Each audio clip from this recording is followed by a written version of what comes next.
Okay, good morning. I am just running a test right now. Hopefully, I will be able to hear myself in a second. Yes, I can. Beautiful. Thank you, YouTube, for changing everything again. Good morning to those people who are watching. As you can see, I have a slightly different setup. Thought I'd give some new equipment a try. Shame you can't really see any of it. But our start time is going to be 12 o'clock, so we've still got an hour and 45 minutes to go. I'm going to put on the timetable so you guys know when the times are going to be. So just had to test this and make sure it works. Right, we'll be right back.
Ladies and gentlemen, welcome to Telescopes.net. My name is Dr. D.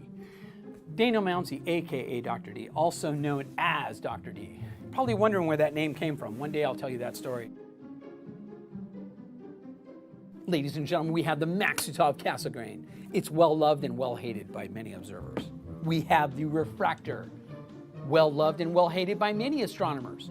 We have the Newtonian reflector, ladies and gentlemen, which is loved and hated by many astronomers. Now, let me tell you a little bit about each one of these telescopes and tell you how to utilize them to their fullest potential. Okay, let's discuss the Maksutov Cassegrain. Light enters in from the front, comes off the primary, bounces back up the secondary, then back to another diagonal that's back here. Let's see, that's 1, 2, 3, 4, 5. I can't remember the amount of reflections, but I'll have to think about it. Okay, now, we have the refractor, which has the simplest of light path. Light goes in, it's bent, and converts into the diagonal, up and into the eyepiece, ladies and gentlemen. The Newtonian reflector, best bang for your buck. Now, light enters in from the front, reflects off of the primary mirror, back to the secondary, and into the eyeball. Be careful, don't point any of these telescopes at the sun. These are specially made to look at night. What else do you want to know about these? Deep sky objects. Okay, Maksutov Cassegrain. 3.5 inches in this particular case is a great little telescope, very sharp, but it has limited objects you can look at. All the bright objects which are close to us are very large, which means there's a limited amount you can see in the narrow field of view of Maksutov Cassegrains. But they're wonderful for looking at stars and planets and very small types of objects, craters on the moon, etc. The refractor is a wonderful instrument. It has the capability to give you vast vistas of the night sky and the Milky Way. ICC 4665 in Ophiuchus looks stupendous. The Pleiades cluster in Taurus looks beautiful. Wide, you can see it all. Stars situated in various areas, very beautiful. The Newtonian reflector. It's a very popular telescope, collects a lot of light to see those faint galaxies, comes in sizes of 20 inches, 15 inches, 10 inches, and they're not expensive.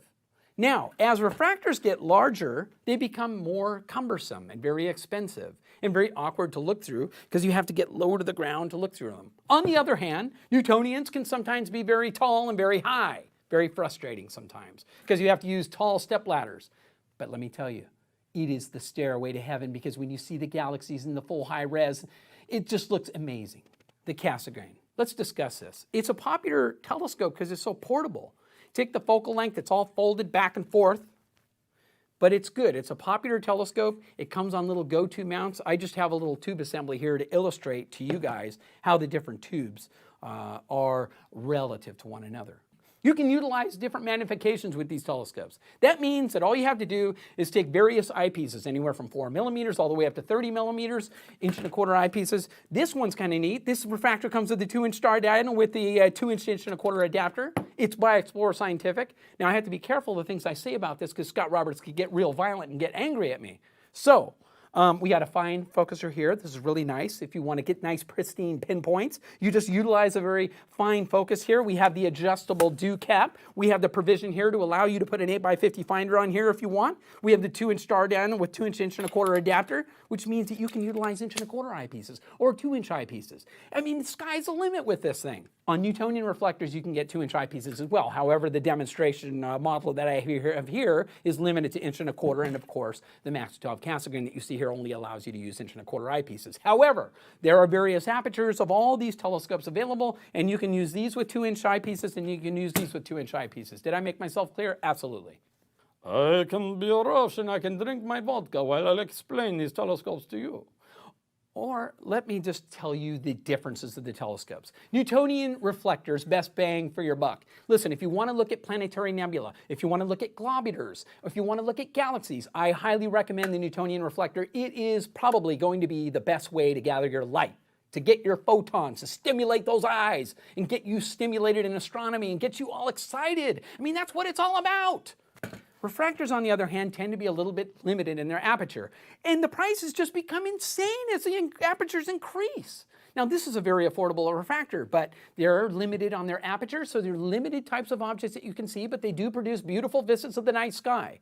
The Maksutov Cassegrain, on the other hand, these are very popular telescopes. They come in the form of what is referred to as a Schmidt-Cassegrain telescope.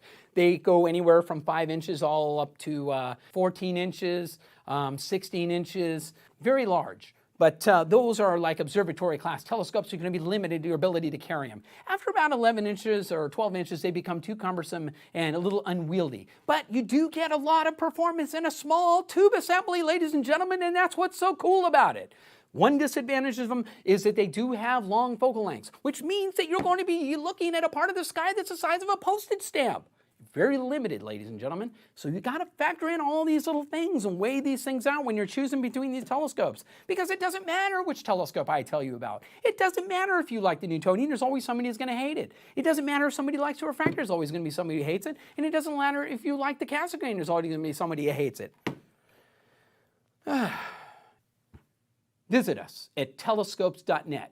Or you can call us toll free at 888-427-8766. Dr. D out.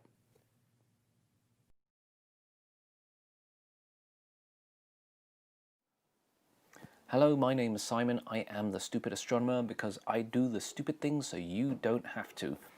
And in today's tutorial, we are going to look at color processing using narrowband data.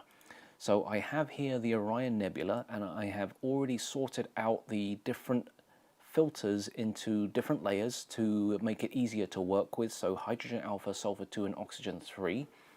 And we're going to basically produce a color image or a false color image using these 3 pieces of data that we've acquired.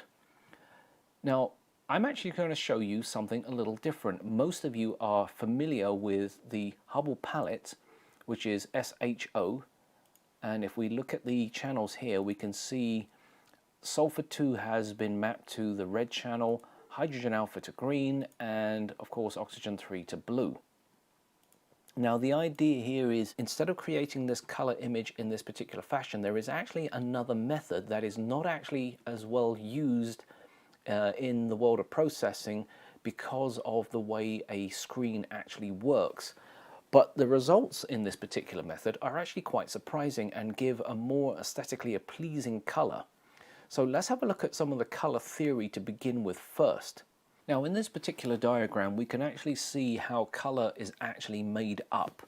On the left hand side is your traditional red, green, blue method, which is basically how screens work. So it's the same thing on your phone, your laptop, or your TV, or any other device that is electronic and has a screen, with exception of your calculator, which probably only has one color. On the right hand side is the actual traditional print method of CMYK. This is actually the method that we're going to be using in order to process our image, and that's because of the way color is combined together to create this particular image. So if we look at this carefully, there is a lot of green and a lot of blue, which means that these 2 colors are the strongest in order to create this side of the spectrum. Now if we change how we actually assign the colors, we end up getting different effects. So if you're more familiar with, say, HOO, so if we just quickly change these layers around, we end up getting a more natural looking color as if we shot it in RGB traditionally. So as you can see, because the red channel is the strongest, and then we've assigned oxygen 3 into both blue and green, we are getting more towards the white area. So the colors that we're essentially looking at is in this part of the color chart. Now when we use CMYK, something else is going to happen, and the primary colors that we're used to, red, green and blue, become secondary colors within this particular color chart, and white becomes black, which we would use for our luminance layer. Normally when you try to apply a luminance layer to this, you have to go in a roundabout method by copying the luminance data that you have. So we'll just use hydrogen alpha in this case, and we're going to paste it over, and then we're going to change it so it's the luminosity of things within the actual layers. This does make for a very, very strange looking image because it tends to blow everything out, but it's not a bad way of doing things. And if I was using the Hubble palette, it'll be somewhat even more crazy. Of course, we can obviously go into this and manipulate it by changing the levels and things like that to try and create a more aesthetically pleasing image. Again, that's all down to how you prefer to do your image processing, but for this tutorial we're actually going to look at a completely different method. So let's have a look at this chart here for a second. What happens here is when I combine certain colors together, you'll start to see the primary color that we're used to, red, green and blue, will start to show up. The idea here is we don't want the red, green and blue to be the primary colors. We want the print colors, the cyan, magenta and the yellow colors, to be the main color. So if we go into our data, which is available for you guys to download so you can have a go at this, and of course if you have your own data you can apply this to your own data. So I've already gone ahead and named all the layers so it can make more sense to you, so you know which one's which, although in some cases I think it should be pretty obvious by now for most people. We're going to copy this and create a new document, but in the color mode we are going to set it to CMYK. Now, before we start pasting all these colors into all these different channels, we need to know how do we assign these colors. So let's have a look at the visible spectrum for just one moment. In this particular image, what I've done here is I have taken two different charts and overlaid them on top of each other. So it's the red, green and the blue. And I've also applied where these actual narrowband filters live within the visible spectrum. So hydrogen alpha and sulfur 2 are somewhere in the red, and oxygen 3 is somewhere in the blue-green area. The way that we assign these colors is we want them to sit as close as possible to their native color. So sulfur 2 is to the far right hand side, which is in the red. So what we're going to do is, for the print equivalent of this, that would be the magenta layer. So what I'm going to do is I'm going to copy the sulfur 2 data and paste that into the magenta layer or magenta channel of this image.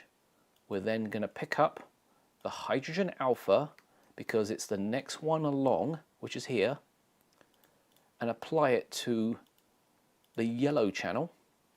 And last but not least, we're going to take the oxygen 3 layer and paste that into cyan. And when we combine all these three colors together, this creates the actual colors that we're going to be using.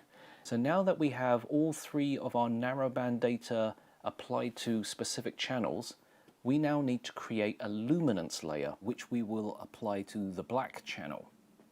Now the way we can do this is we can just simply take the hydrogen alpha layer and paste it into our black to create our luminance layer, which is what gives us this particular result.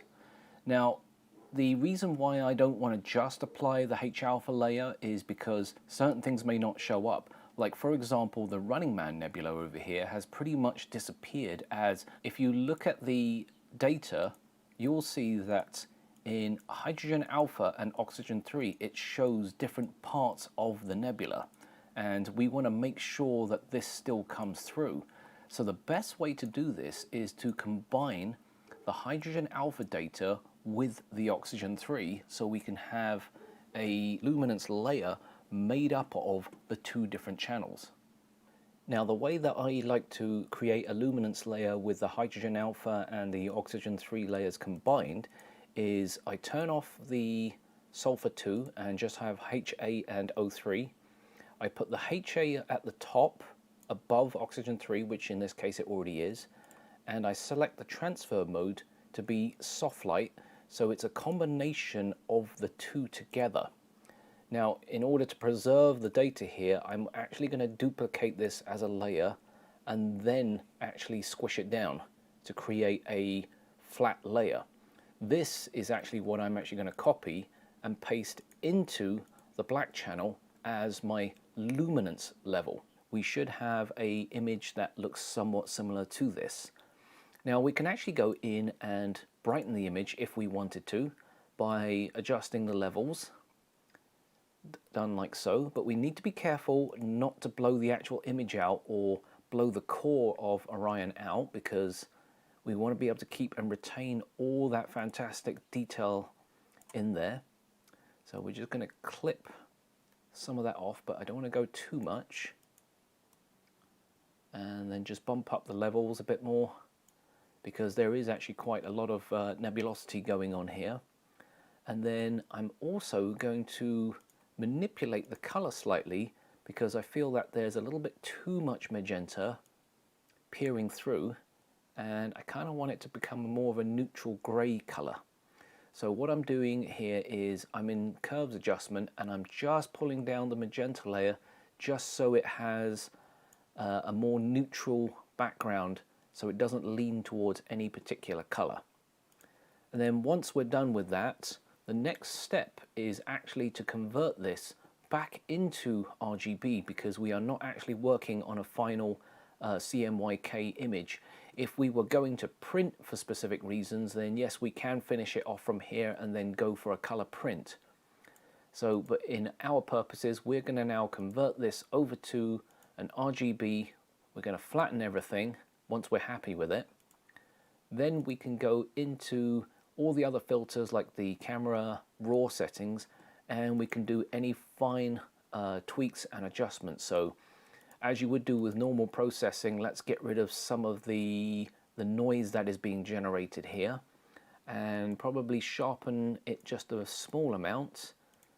And then what we're going to do is dehaze it slightly, bump up the clarity, and just a tiny bit more texture. And I want a little bit more color into this, so I'm just going to turn up the saturation just to see what happens with the actual image, to see if we can get some of the colors to pop a little bit more. And we're kind of close there. We're getting some interesting things going on because of the nature of CMYK. Is the green is starting to show up a lot more, and the purples are somewhat faded out in comparison to the blue.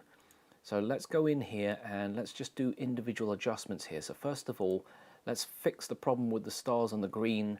What we'll do is we'll pull out some of that green and head more towards the yellow side of things, and then we're going to desaturate them so there's less of that green but without losing all of that color.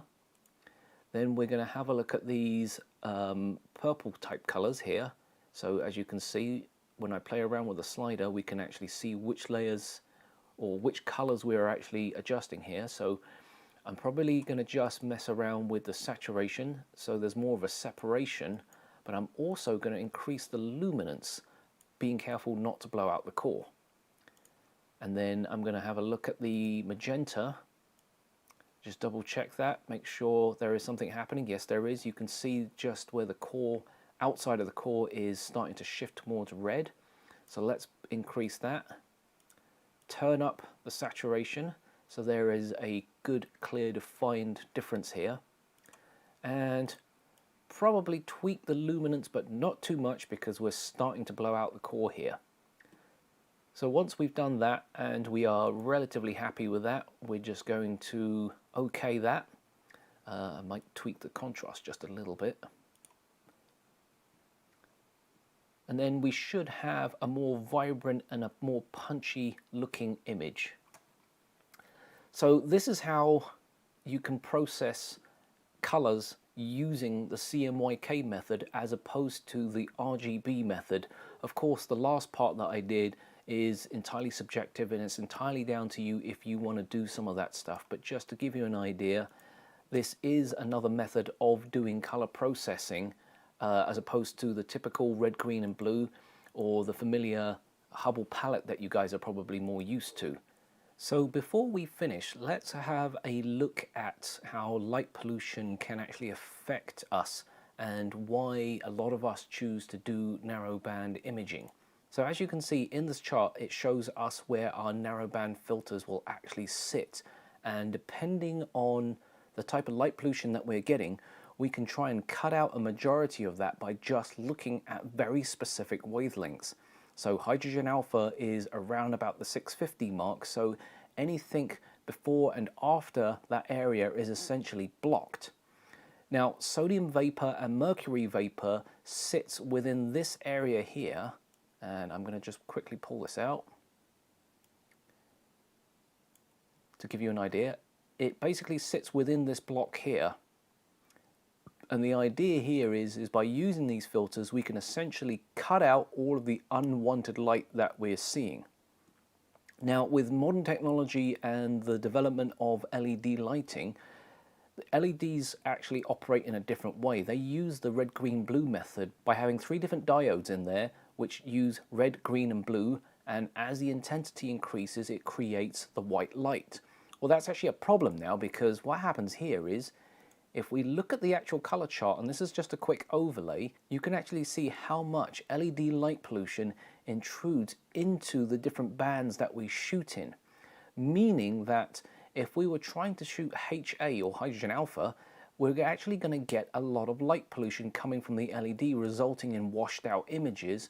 And it's even worse with the sulfur 2, and it's bad enough that sulfur 2 doesn't actually react very well when it comes down to imaging, but with this LED light pollution it's becoming more and more apparent.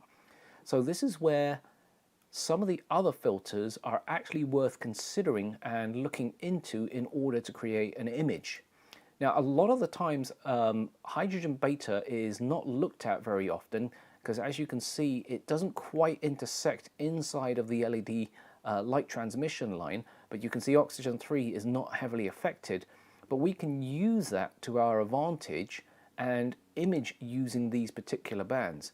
Now, you have to look at the type of nebulas that you are shooting in order to work out if hydrogen beta even shows up or not compared to hydrogen alpha. If you're looking at something like the Horsehead Nebula, it actually shows up incredibly well in hydrogen beta, and I seriously recommend that you grab one of these filters to do imaging for those types of regions. You can look at different planetarium software like Stellarium, that when you click on it, it actually tells you which band it's actually strongest in.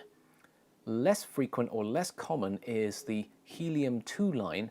Not many things actually show up in the helium-2 line, but you'll be surprised what you can see, especially if you're dealing with heavy light pollution.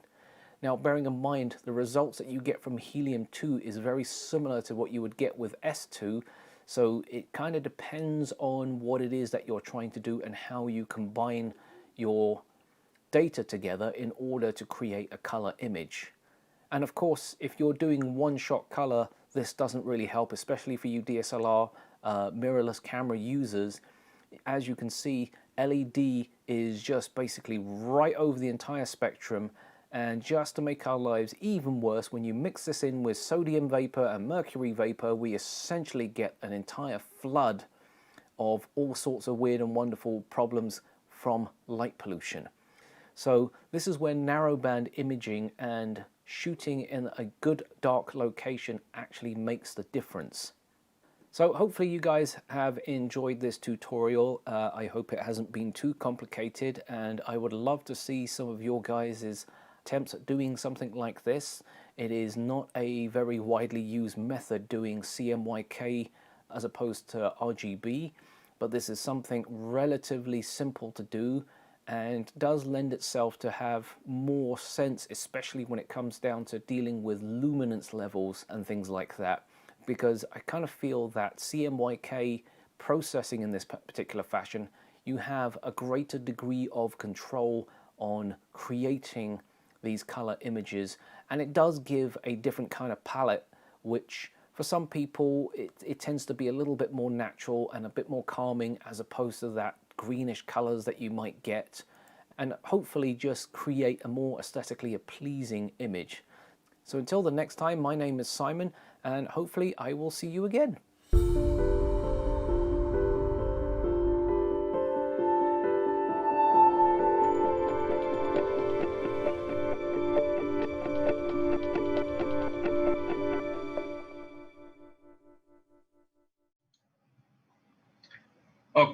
Okay, we still have at least another hour to go, but for those of you who are actually already watching, the event hasn't actually started. We haven't missed anything. Chuck and just about everybody else, Wayne, they will be on in just a moment. So remember, the event starts at 12 o'clock Pacific Standard Time, or Pacific Daytime, whichever one it is, which is in about 1 hour.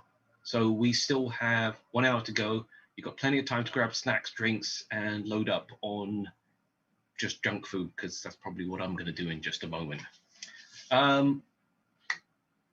If you guys have any suggestions, any ideas, please feel free to send them over. You can email me directly, simon@telescopes.net. And if it's within our realm of feasibility and possibility, we will try and include it in.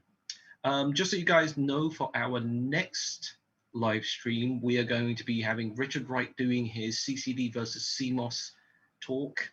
And we also have a couple of other surprises in the woodwork. So this should be a pretty good event. Who knows? All right, we'll be right back. I'm just going to go put the timetable back up. So yeah, you guys got 1 hour, and then we're going to go.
Okay, just checking in on everybody. We still have a little bit of time, 30 minutes. I just got to make sure everything works. Like I said, I've got new equipment. I want to try stuff out. So how is everybody doing? You can't talk to me. You're going to have to do it in the chat window, obviously. Let's see if anybody's awake.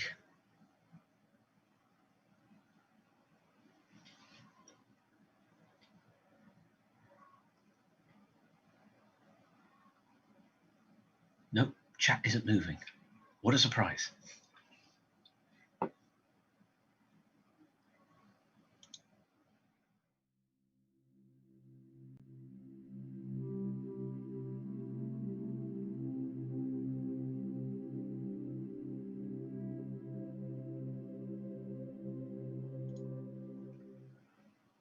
Oh, there are people.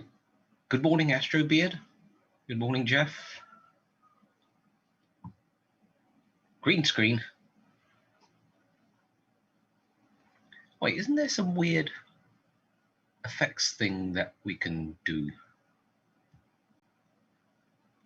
I don't even remember how that's all done any longer. Virtual background. Here we go.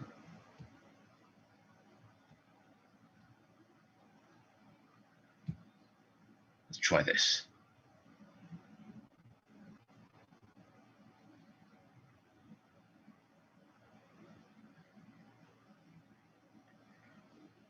No idea what's going to happen. Of course, download.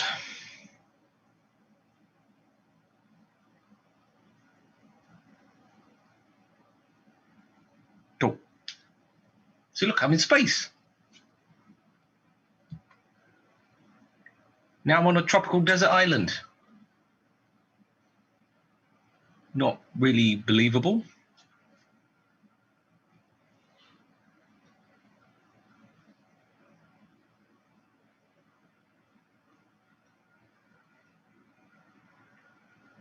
Look, the auroras. Ooh, spooky. Yeah, grass. Perfect. Golden Gate Bridge, that's a good one.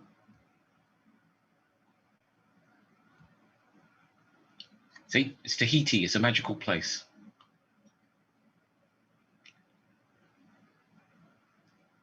What else we got? These are virtual backgrounds. You got filters.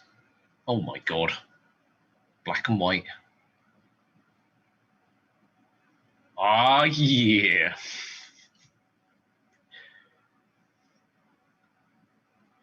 This says the news. Today we are in big trouble. Okay, yeah, enough of that. All right. I'm guessing everything is working perfectly fine. So just waiting on Chuck. So we got 30 more minutes. This is not really a live stream of me messing around. I promise you that. We will be beginning in 30 minutes. So be right back.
All right, boys and girls, we are finally on. It's 12 o'clock, pretty much on the dot. So isn't that great timing? So obviously I have here Chuck from Chuck's Astrophotography. I just got to mute myself in the corner because that was blasting in my ears. Hello, Chuck. How are you doing this fine morning?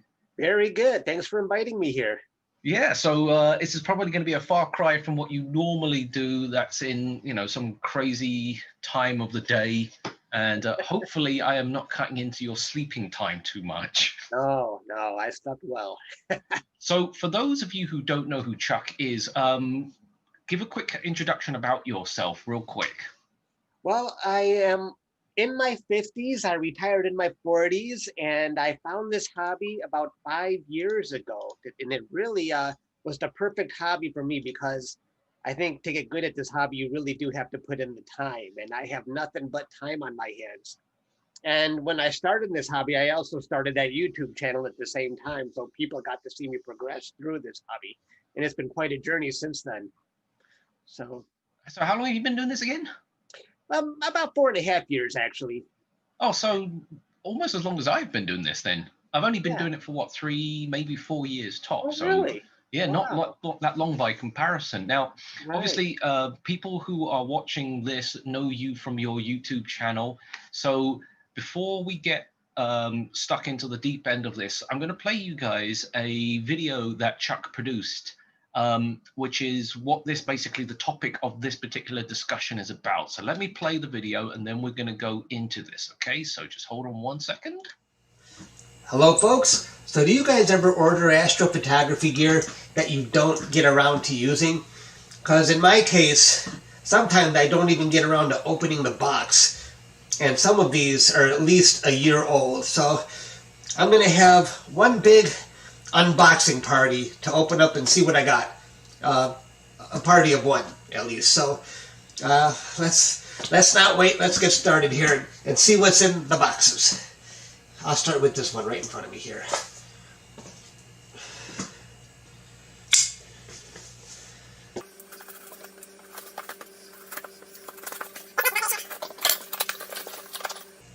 Mead OPT.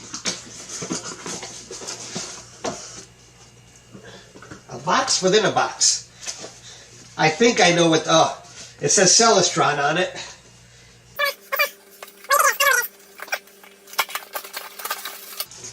You know what this is? It's in a bracket that will let me mount a DSLR on top of my SET. But my SET is on an Alt-Az mount, so I'm not really sure what I was thinking back when I bought this. This was over a year ago, and I don't know if I'll ever really mount a DSLR that way. On top of the SET, but it seemed like a good idea at the time. Let's open up this one.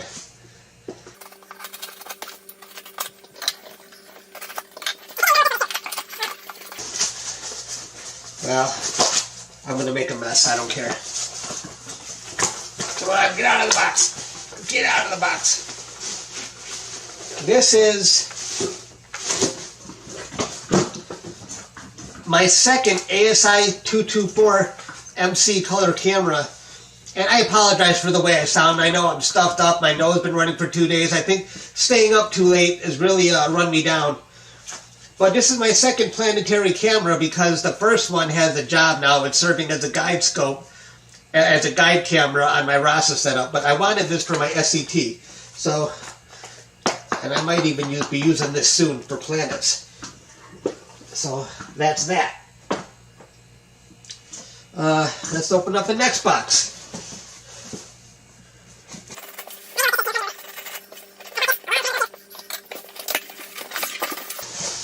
It's an 8-position electronic filter wheel, and I bought this for this Orion ED80T wide field scope. The problem is, a couple of weeks after I bought this, Celestron called me up and asked me if I wanted a Rasa. And of course, when they said that, I retired this scope, and I should have returned this, but I ended up keeping it, and I paid $300 for it, and now it doesn't really have much use for me. Maybe I should have a raffle for this stuff I'm not, or a giveaway for the stuff that I'm not using anymore.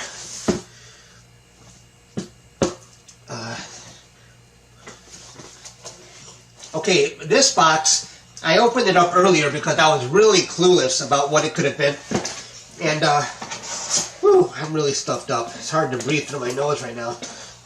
And, it's a 7-port USB Amazon hub.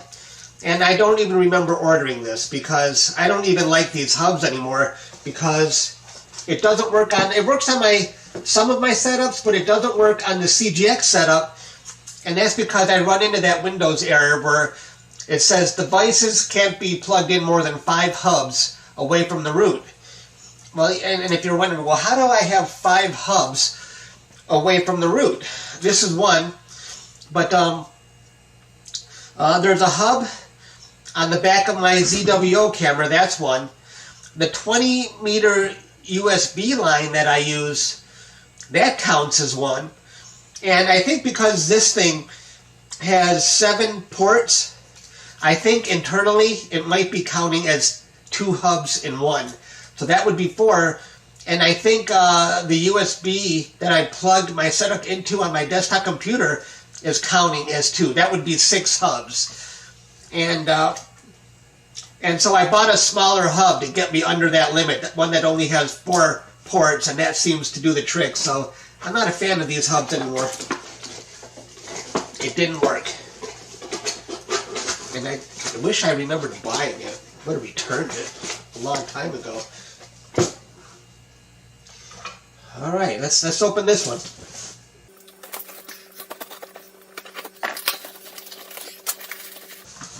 This is from Moonlight. And it's a 1 3/4 inch adapter extender because right now my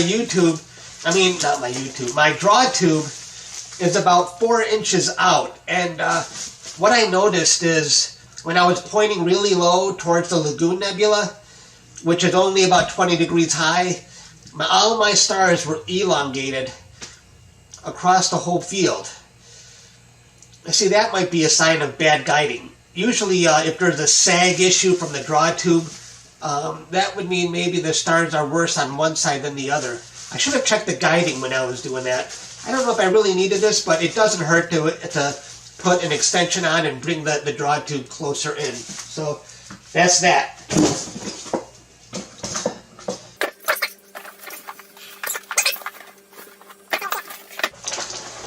This is another 20-meter USB repeater line, and this is what allows me to control my setup from inside the house. So I don't have to leave a computer outside. I just run this line from outside to inside. And the reason I already have 2 of them outside, but the reason I have this one is I keep stepping on the end of it. I've already ruined one of them that I had replaced, and another one is on the verge of dying on me because I stepped on it again. It's an expensive mistake to step on the USB portion of it because these are over $100. What I should do is elevate them so that part's not on the ground and I wouldn't keep stepping on them twice. That's happened. All right.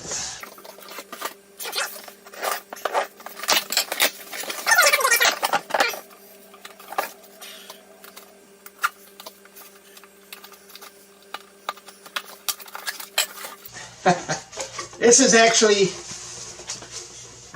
a microphone for my YouTube videos when I'm sitting at my desktop.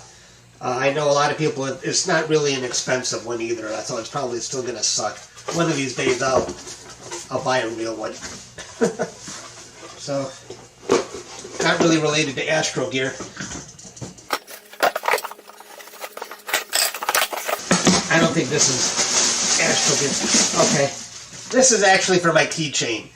I keep misplacing my keys, and now with this Tile Pro, I can just use my iPhone to make my keychain give off a sound so I can locate where my keys are. So I saw my brother had one of these, and it seemed to work well. So anyway, that's what I got, guys. I think the only thing I'm going to immediately use is that ASI 224MC camera.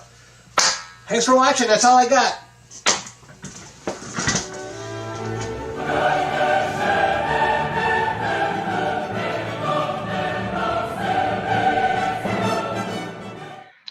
Okay, Chuck, that was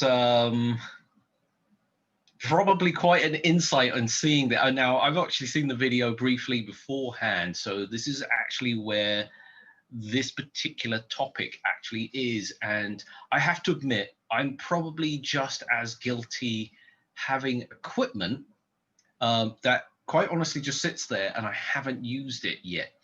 And for you guys at home, on chat, so this is how this particular live event is going to work. This is going to be like a roundtable discussion, going through some of your equipment. So the more of you out there that reply, the more of us that we can try and help you figure out some of your different things that you've bought, what you're supposed to do with them, if you even remember half of this stuff. Because while the video was playing and I'm talking to Chuck behind the scenes, you were saying you bought some of this stuff and you still haven't used it. I still haven't used it. And now, in my defense, the thing is, I build setups and they are permanent. I don't like to change. And so sometimes I get an idea in my head, I'm going to buy this, like that thing that sits on top of the telescope to mount a DSLR. But, you know, I didn't get around to it because right now I'm just set in my ways and everything works great and I don't change. So a lot of times, yeah, the idea just goes away. So going through some of your equipment, what are the scopes that you actually use? Because this is always one of these points where, and I kind of want you to start from the beginning of the first scope you bought versus the scope that you currently use, because this happens all the time. And we had this discussion yesterday with Scott Roberts, is a lot of people just run out and buy the largest telescope they can afford, but it's not the scope that they keep and are using today. Right. Now, can I share my screen? Because I have a picture of all course. my scopes. Let me see if I can do this here. Yep, just hit the screen share button. Share. Let's see. Share. All right. Can you see this here? Yep. I've got all of the scopes I currently use. Let's see. I'm not sure if it shows up for you yet. But I started, the first scope I bought was this motorized Celestron 8SC. I don't know if you're seeing that yet. Oh yeah, we can see it. We can totally see it. And I still use it to this day. This is the first motorized. I've had other scopes that weren't motorized, but the one on the far right, I am still using it to this day for planets. So that was a really good purchase, I thought, to be able to use your first scope that you bought 4.5 years ago. Right. I mean, the great thing about the 8SE is it's a fantastic beginner scope. And it literally has everything all rolled into one. I mean, all you got to do is just shove a camera into the back of it, essentially, and off you go. Right. And the wedge, I'm using the wedge with it now, which really helps to prevent that field rotation. And it works. It's definitely good for solar system objects. I really like it. All right, so what's the next one along? The next one I bought is that you don't see here. It was a wide field scope, my Orion ED80T. I still have it sitting in the basement, and I was doing deep sky with it and solar. I paired it with a Daystar Quark, and it even earned me a NASA APOD. And I used that for quite a while. And that was my second scope. But I've since replaced it because Celestron sent me this Rasa telescope that has pretty much the same field of view. So now I have two telescopes with that field of view, and my Orion ED80T isn't getting much action. So thank you to Celestron for sending me this scope. So, but this wasn't the next scope I bought. It was first the Celestron 8SE, then the Orion ED80T, but then I wanted more focal length, and I ended up getting an Explorer Scientific ED127mm. And this is the scope I was definitely, I wanted. It had that perfect focal length. For some reason, I had it in my mind. I wanted to capture the Cygnus wall from end to end. And this was the perfect scope to let me do that. and it came in handy, of course, for galaxies as well. So, and then let's see, the scope I got after that. This was followed by the Rasa, and the Rasa, I love it. It's just such a fun scope to use. And the other one here is my solar setup, the Explorer Scientific AR102. It's got a Daystar Quark, and I have a Solar Scout on top of it. So you've got a lot of stuff there, and here's the and I funny use thing. all of them.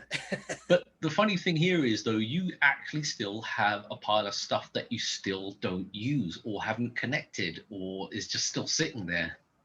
Right. Well, that full telescope is set up in the basement, the Orion ED80T. It has a filter wheel on it, a reducer, a moonlight focuser. It's ready to go.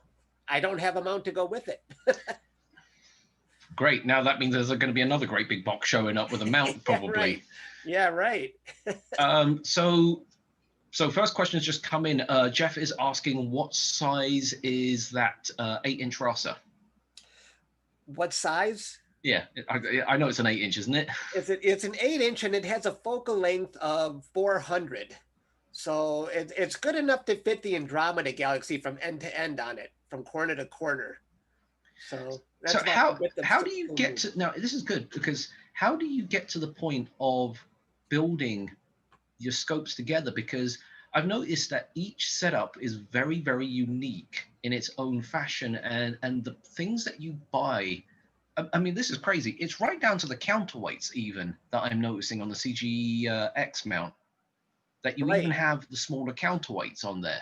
I mean, almost like everything you're doing is purposeful. Yeah, if you ever saw my basement, I have a whole shelf, a back rack of stuff that I bought over the years. And I noticed my CGX setup over here on the far left. This is actually, it came with 2 counterweights. And this was an Orion weight that I bought off Amazon well before I had the CGX. I was using it on my AVX mount way over here. So it came in handy to help with all the weight of this setup. And I already had a moonlight focuser. And a lot of the equipment I get is just talking to friends who already have the same equipment, so I know it works. A lot of ideas I've gotten from my friend Doug Struble, who lives pretty close to me. And I think we were buying equipment mostly at the same time. I think it might have been Doug who told me about Moonlight Focusers, which I really like that brand. And so some of this stuff doesn't even exist anymore. This guide scope, the Orion ST80, I don't think you can even buy that. Can you can't. You can't get that one any longer. It's a classic. That was the short tube 80. Yeah. Yep. So just out of interest, do you take inspiration from other people's equipment before you create a setup specifically for something? I did. When I was looking for that scope that could fit the Cygnus wall from end to end, I didn't know about the Explorer Scientific 127mm until I saw it in another YouTube video made by Jeff Lucas. And when I saw that and I saw the price, like, that's it. That's the exact scope I wanted. And so yeah. I usually see other people using it. I've heard about the Rasa. I know. I mean, I was actually looking at what's the other one, Hyperstar. Yes. I was almost set on getting a Hyperstar, but it seemed like a lot of people in the know who don't even have a vested interest in it said, "No, really, go with the Rasa." I mean, just the truth. They didn't have an interest in either one, but they said, if you want a flat field end to end, stick with the Rasa. They kind of talked me out of it. Sorry, Hyperstar, but they told me about the Rasa instead.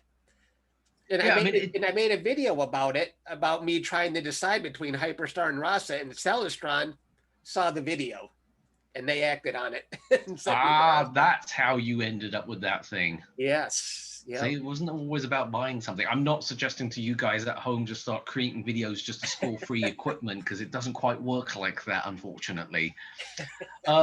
So go through some of the cameras, because this is like a common thing that I get asked all the time. And I'm going to admit something.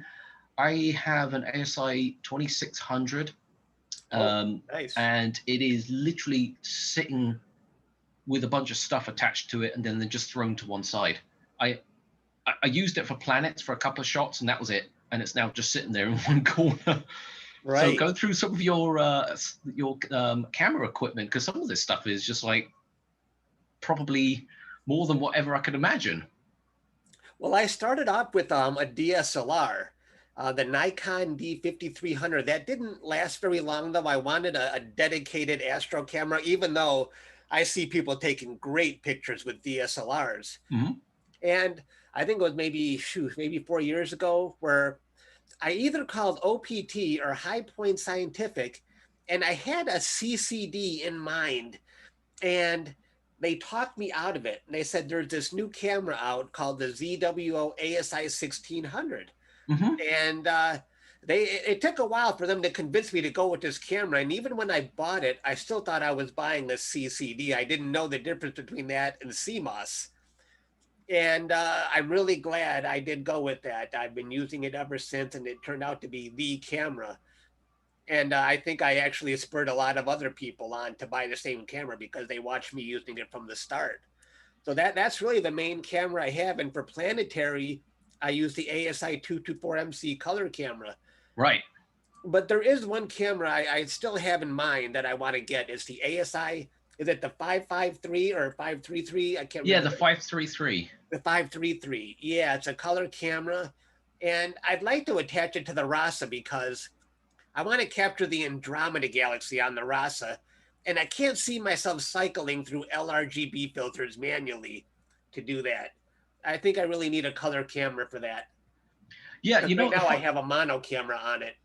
the funny thing is that the 533 um, went off with a bit of a shaky start originally, because when people first saw the camera from ZWO, it felt like a step backwards to a lot of those guys who are looking at this camera. You know, they've seen the 1600, then they go and announce the 2600, and then they announce the 6200, which is their crazy full frame 15 Yeah. billion megapixel, you know, I can see all the way to the other side of the universe type camera. And then the 533 just snuck out of thin air. And the Yeah. funny thing here is the biggest complaint I heard about it was it's a square sensor, and the pixel size and the megapixel count was not all that. Really? And people misunderstood the principle and the practicality of this camera, because if you were a CCD user, like an avid CCD user, and you did a lot of science and photometry and anything like that, a lot of the CCD sensors were actually 1-to-1 square ratio, as opposed to some stranger size 4x3. It's very rare you get a 16:9 sensor, but they do exist. But that was the thing, and it was a dud start. And Trevor Jones from Astro Backyard was the guy who really nailed it home with that camera. And it just by chance, you know, it's a square. People just thought, oh well, this must be for Instagram, it's going to be low res. But in reality, this is actually one of the better cameras, because if you have like a flattener or the raster, for example, and you've got your imaging circle, you don't want to take the corners of your imaging circle all the way to the edge. You want it to be within that square. And it actually creates better images to be more evenly lit, believe it or not, because it's a square sensor. Now, that being said, of course, you could use any of your color cameras and just do a region of interest, and it's the same thing. But you know, I recommend it. I really wanted to get one, but getting one has been an absolute nightmare. So that's why I opted for the 2600, because I had the opportunity. Oh, really? It's hard to get still? Oh, Oh, I didn't yeah. know. There's still a supply issue because of this whole COVID-19 thing, where Okay. Oh, supply is just super slow. how long does it take these days? A couple of months, you'd say? Oh boy. Usually by the time any of the retailers place an order, it can take anything up to 6 weeks for it to even ship out of China. No It kidding. hasn't even gotten here yet. And Uh-oh. then we can have a lag of 2 weeks for shipment transit before it even shows up here. So now we're like into 2 months almost. Right.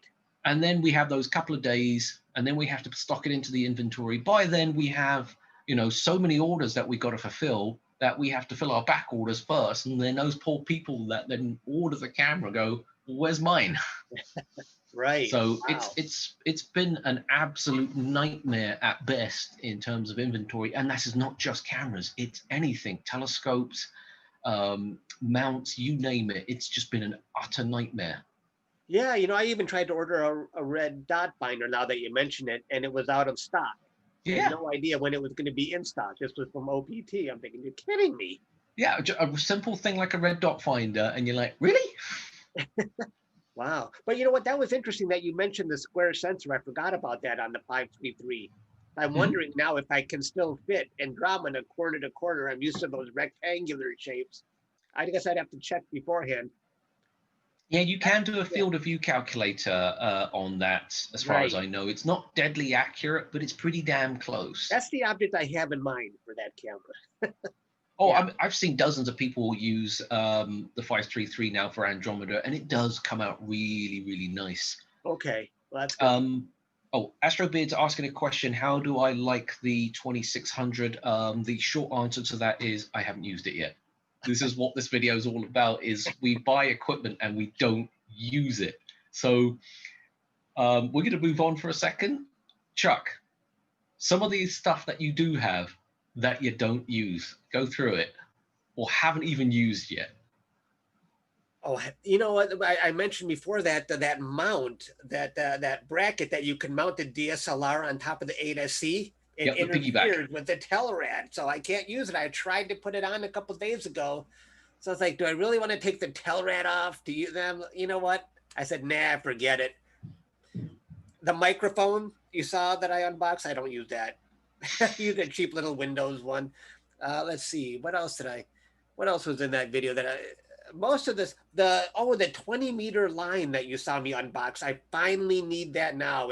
My other one finally went a couple days ago. Oh, So that's the USB extension cord. right, yep. I tried to use one that was broken as long as I could, and now the wire finally snapped. So, and I've been a little bit lazy to hook that up. And without it, I can't run 2 scopes at a time. So I've only been running 1 scope. I'm a bit lazy. I gotta get that done. So So have you got the filter wheel in action yet?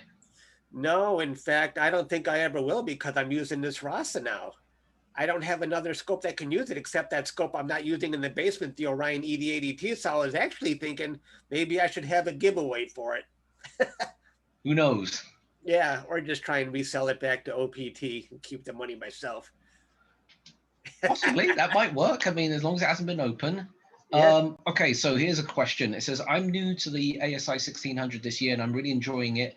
Does it have any issues with reflections with bright stars? Wondering how Chuck was able to deal with that. And I know what he's talking about. Plus, Well, I do tell you you, the truth, I avoid objects with bright stars. That's how I deal with it. oh, what's Like this? The there's US a really economy needs bright more star near the sleuths. Jellyfish Nebula. I crop it out of the frame. The Oh, Horsehead really? Nebula, I just avoid it. That's So, not the answer people want to hear, but I avoid bright stars. I'm not very good at processing and fixing that kind of stuff. so here's the funny part of all of this is it is actually incredible to process and remove all of those things, because what's actually happening is it's a known issue, or should I say a known flaw with a CMOS sensor that uses this type of microlensing, which is unique to Panasonic. So the Panasonic chip that's used in the 1600 has these small lenses, and the way that they deflect the light back out and then concentrate it onto the actual photodiode part is different. And that's actually what causes these micro lensing flares. So a prime example would be the Horsehead Nebula with that star Allentak. That's the one I was thinking of too. Yep. Yep. And in reality, if you were to get a good exposure of Allentak, you'll actually see it's a double star. There's a really small companion star to the bottom left-hand side, depending on which orientation that you actually have. And if you see that companion star, you know you're going to be okay. But if you see one big gigantic blob, it's like one of these hideous disaster moments. And all honesty, the 1600 has always had a problem with these bright, obnoxious stars. And I think Chuck's right, though. the best way to deal with it is just avoid them. Yeah, that's not the good answer that everybody else would like to hear. But there's another object that causes a ghost star. No matter what telescope I use, and I think it's IC63. There's like a ghost nebula, or IC59, IC6. It's right in that area. Oh, yes, yes, yes. I always Yes. get a double star on that one. Yeah, it's one of these weird reflections. It just so happens to be the way that particular star, because when you frame it, happens to be almost dead center, and it's Yeah. the stray light that comes through the filters, hits the sensor, back onto the filter, and then straight back to you. And no matter what you do, what filters you use, it will not go away. Right. I know exactly what you're talking about. Someone needs to figure out a way to make all this stuff and make scopes for kids. There probably is. Yeah. Now, do you think diffraction spikes help a little bit? I put thread across my scope to try and lessen the impact of lensing or that kind of thing. I thought it helped a little bit. Strangely enough, it does to a certain extent, because we're diffracting the light away in different directions. Personally, when you use a refractor and you see diffraction spikes, it to me, it doesn't make sense. I mean, again, nobody's going to know if you're using a refractor or a reflector, but you can use little small techniques like that in order to try and diffuse or lessen the effect. Right. The only thing that I don't like is, or what I found here is if I'm using a large mirrored scope, like a 12-inch Newtonian, and we have one of these obnoxious stars, is if I do a 10-minute exposure, I can actually see the mirror in the background. And that's one of these other, I don't know if you've seen I've that seen problem that before. Yeah. And that's one of these things that it's really, really hard to dodge. There's just simply no way around it. And you can see in NASA pictures that they have the exact same problem. Right. Yep. James Dugan says, I got a spare red dot finder, Chuck, if you want it. It's in its original fitment on a 6-inch Celestron, never used it at all. So here's a prime example of somebody having something and never using it. Oh, that's funny. But you know what I was actually looking for?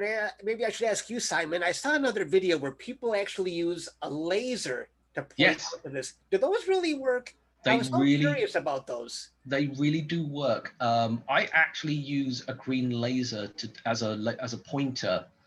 And what I do here is I carefully dial it in to when I turn the laser on, and when I look at the preview screen of whatever it is that I'm imaging, the laser shows up.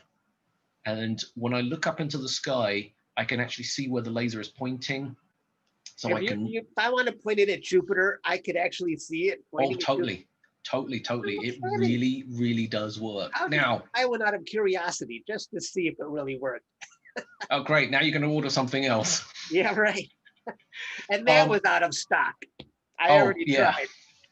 Strangely enough, I do usually when people order laser pointers, I tell people don't bother with the astronomy related products. Oh, really? Yeah, the best pointers that I've ever found are tactical lasers for things like hand rifles, shotguns, that kind of stuff. They are by far and wide the best ones. I've seen those. Oh. And the only reason why is I drop my stuff sometimes, more often than I care to admit, and I've dropped one of these Meade laser pointers and it hits the ground and the back shoots out with the spring and the batteries fly away and the cap's gone and that's it, game's over. Time to buy another one. Right. Whereas these tacticals are designed to take an impact, and you know, when they're on a shotgun, the repercussive forces on a shotgun is so severe that I can imagine the Meade just breaking apart. Whereas these ones are designed not to. Oh, that's a good idea. Even the Telluride is a lot cheaper. I was just going to get it out of curiosity. Oh yeah, no, I think they're great because you're not having to struggle to look through the Telluride. In some cases, the Telluride is better depending on the object, but you know, there's something about seeing a laser slicing the sky that is really, really cool. Yeah. Yep. Oh, you got a lot of messages popping up. Oh yeah, you know, I got to turn that off in the browser. Yeah, we could probably close the screen share unless you've got something else that we're going to end up showing. Let me see here. Okay. Are you still there? Yeah, I'm still here. I was going to say we can probably end. Yeah, we can probably end the screen share. Screen share. Where is that at? Oh, stop share. There you go. Oh, okay. Now they can see us in all our I HD tune out glory. those messages. So wasn't even aware they were annoying. Oh yeah, no, I was reading. I started reading one of them. It's like I thought it was a pop-up. Somebody was messaging you. Sorry about Yeah, so we've still got a bunch of comments. I actually, this is a good one here. It says, I've also been waiting for the Pegasus Astro Power Box Advance, and he's been waiting for 2 months. I don't know where you've ordered it from, but I can assure you they should be coming inbound pretty damn soon because they're coming from Greece. Do you actually use power boxes of any description? And it's those things where you have one power source that can then power everything else. Or are you one of these guys that has an extension cord with a multi-tap and tons of wires pouring out the back of your scope? Unfortunately, yes. I don't have any power box, but I've been thinking about getting that Pegasus. And there's that other one people talk about is the Eagle that actually has the operating system built into it. Yes, Primalucci Labs. So yeah, they created something known as the Eagle. It's more than just a power box because it's essentially like having your computer or a laptop or something like that, just attached to your telescope in some fashion.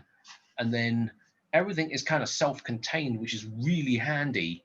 So you don't have to worry about any of that kind of stuff. And I actually have a setup when I go remote where not one cable touches the ground. And I mean not one, even the power is not on the ground. Oh. So the scope is truly free to move. There is nothing lying about. And let me see if I can dig out a picture so you guys can see it. I have to kind of go scooting through my Instagram to find it.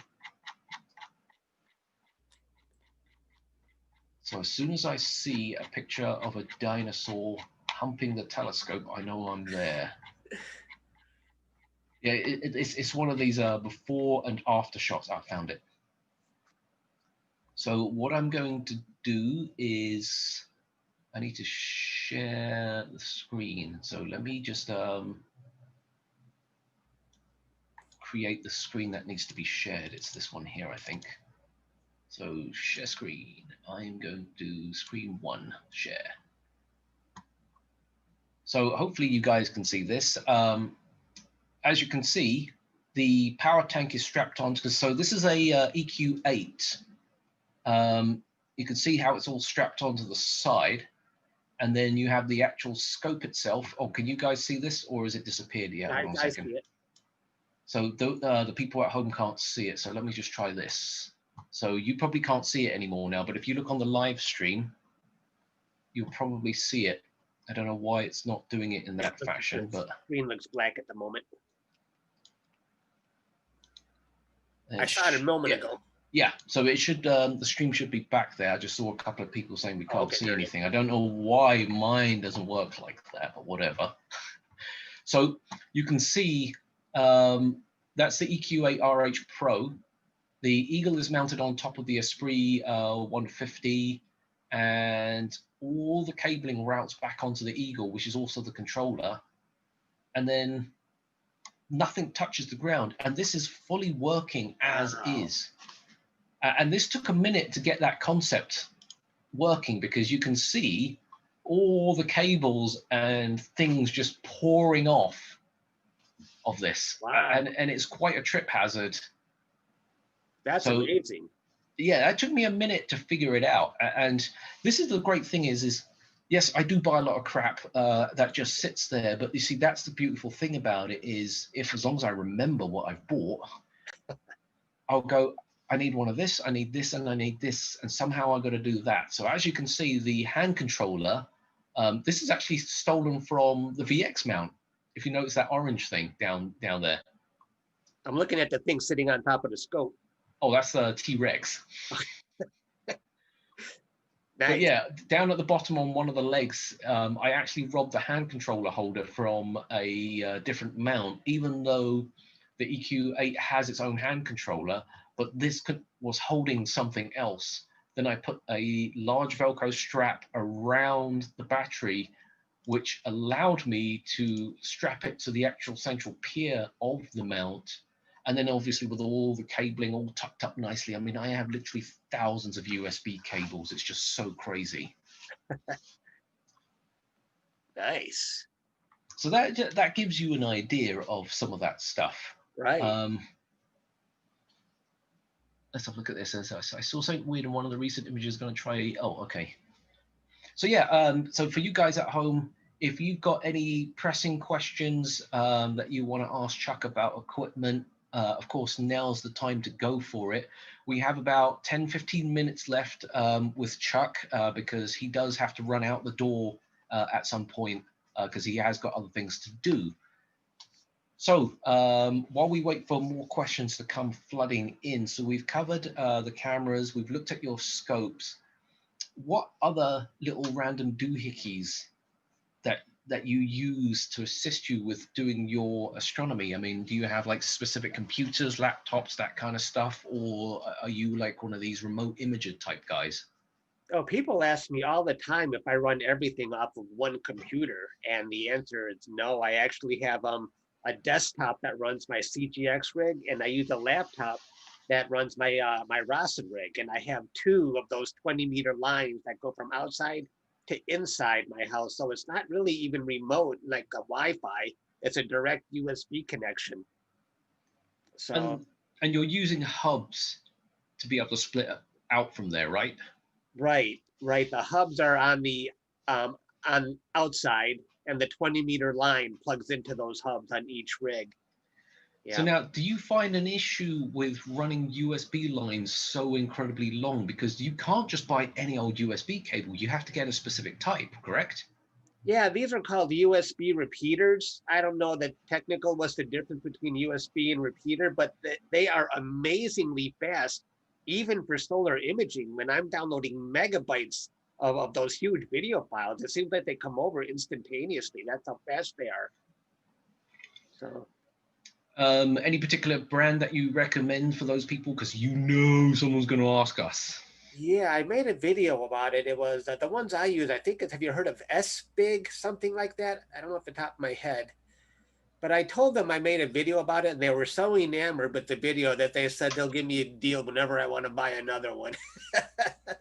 I don't know, but I do have a video on it. If you look for 20-meter repeater line under Oh, my yeah. YouTube channel. Do you want Yeah. to share your screen again real quickly? Show people, because there might be a couple of people who don't even know about your videos. Oh, sure. Let me pull this up really quick here. And let's see, YouTube channel. So while you're doing that, Ben Rosen is asking, how's your tracking been with your CGX? The tracking is actually very good these days. I'm always tweaking the adjustment screws on it. Um, So yeah, I can't complain, but I do have a dead spot with the CGX. Oh, here, let me share my screen really quick here. Let's see, how do I do this again? Yep, there you go. Okay. There's a dead spot. I think it's in the southeast. There's a certain spot where I never get good tracking. I don't know why. And the mount really acts up in that spot where I get big spikes. I can just know there's something's going to go wrong. I call it the dead zone. Have you done PEC training out of interest on that? I never did. I've always just relied strictly on guiding, never worried about PEC. But Oh, maybe that would so help. so even when you're doing guiding and it gets this little blip, we'll call it, it just spazzes out. Yep. The spike goes off the charts sometimes. Yep. Wow, I And the got. sub is ruined. Yeah. Oh, so it only happens for just one sub. Luckily, it's not like some big long odd. Yeah, it sounds like something in the worm gear that needs to be looked into, Yeah. or either that you open it up and there's a little guy looking at you going, "Yes." So here it is. Um, Oh, here, wait. No more yep. outdoor. I call it no more outdoor computers. Let me see. What's the name of this brand? SIIG Oh, USB. SIG. Yes, SIG SIG. USB. Oh, you know that brand. Yep. Yeah, it's a very, very well-known computer brand. Right. So Oh, that look, that would there's be that the Amazon one. box. Now, someone told me I'm definitely overpaying for that brand, but you know what? When I buy it, it works great, and I stick with what works, even if I Yep, pay more. that's the way it goes. So, actually, that is a big point. Is don't always go for the cheapest option. Go for what works, even if you have to pay the money for it. There is nothing more that irritates me. And when I do my own production stuff, is the number one thing that we break, lose, or somebody pinches is HDMI cables. Now, I can go buy a 3-pack of short 6-foot HDMI cables for like what, $10. The only problem here is do I trust them is another question. Right. So I go out of my way. I pay $20 for one HDMI cable, but these things I know work without fail. So Right. Yep. astronomy is exactly the same. Don't grab it just because it's cheap. Buy the right thing for the job. If you know it works, get it. And Right. be prepared to pay a little bit more. Sometimes, they're reasonably priced, but sometimes they're priced a little higher than usual. And there is another company that makes exactly the same thing, but like 10 times cheaper, but there is no substitution for the original. Yep. Okay, questions are really pouring in now. So let's try and get through these before we run out of time, because I know you've got to run away. Have you tried using Nina yet, which is the software? Yeah, I'm set in my ways when I start using something. Sequence Generator Pro, even though it can be a little buggy, I'm stuck with it, but everybody keeps telling me about Nina. So I'd like to try it, and I should, but I haven't jumped ship yet. Okay, next question. Do you have autofocus on your scopes, and how important are they? That's a good one. Autofocus? Oh man, I can't live without autofocus.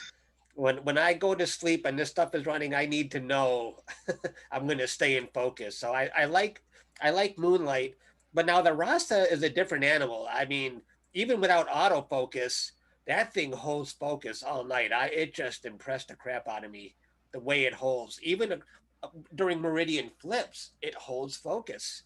So Oh, so you don't get mirror flop. I mean, it's only an 8-inch, so you probably don't yeah. get mirror flop, but literally nothing shifts. No, yeah, no mirror flop. But although with the Rasa, I do have all of a sudden I have a focus issue happening that I can't explain and Celestron can't explain yet. Really strange problem, but that's a whole nother thing going on. But before it started happening, focus never wavered. Now I can only hold focus for 10 minutes and it's gone forever. Oh, and it slips over time. I have a 10-minute period each night where focus is great, and then I'm losing it. My HFR is going from a 1.5 to a 2.2. Right. And once it goes to that 2.2 range, you don't get it back, no matter how much you readjust focus. So there's a strange problem going on with that setup. I don't know if I have a vibration happening after 10 minutes, but it's like clockwork each night after 10 minutes. So it's a problem I'm dealing with right now, and it has stumped me. It is Celestron has never heard of that kind of thing, and I'm wondering if there's a vibration in the setup and the mount causing it. You know what this sounds like? It sounds like acclimation occurring. Um, so just for you guys at home that really get into the nuts and bolts of all of this imaging stuff, when you leave your scope outside, the idea here is don't just take it in from inside and bring it outside and start imaging, because the temperature of the scope has not acclimated to whatever the ambient temperature is outside. So as it cools down, everything starts to contract. If it heats up, it starts to expand. And I get this a lot when people say, I bought something and it rattles slightly, or it doesn't quite look right. But after it's acclimated, it tends to actually get better. What I'm suspecting here is, did it kind of happen progressively or just boom overnight for you? Well, now my scope is outside 24 hours a day, so um, would that still be an issue? Yes and no. So you do subject it to, drastic temperature changes. So the chances are is where the corrector plate is, there's two parts of this. The corrector plate itself has slightly shifted, or Uh-huh. the elements inside of where the secondary would be has shifted as well. So changing the distance of them, let's just say that the inner element moved inwards towards the mirror, it would actually cause the focus to go the other direction, and then make the star expand out ever so slightly. Because if it goes outwards, you have a whole complete different other problem that might occur.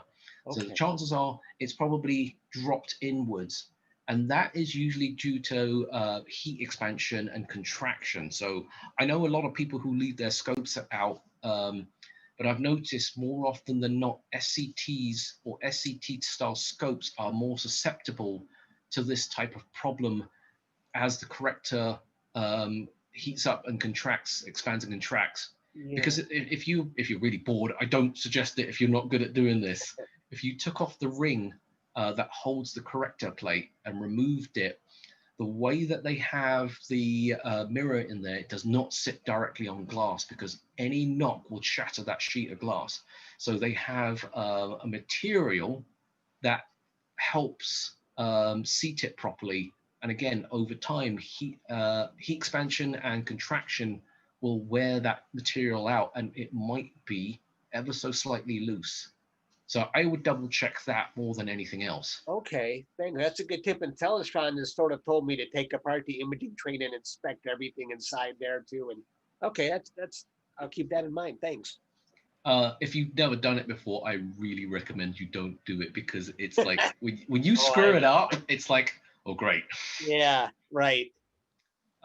Living in Henderson, Nevada, there are triple digits, and heat is a challenge for scopes and the mounts if you leave them out. So I don't think a lot of people know where you're based. Where do you live? I know where you live, but just name the city, not your street address. Yeah, I'm about 20 minutes from the Detroit downtown area. So So your temperatures can be quite consistent then. consistent?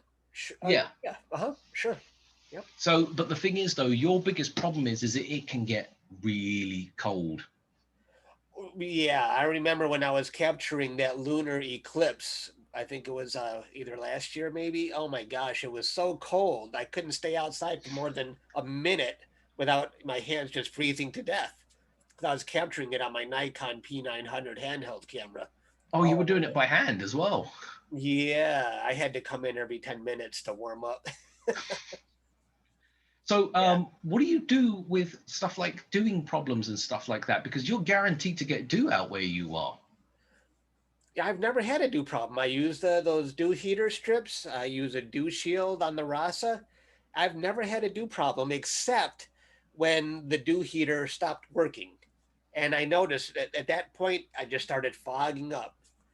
It came unplugged basically. When I plugged it back in, it took about maybe a half hour for it to melt again. So, yeah, even with dew is really bad here, but as long as you have a dew heater, you- you're fine.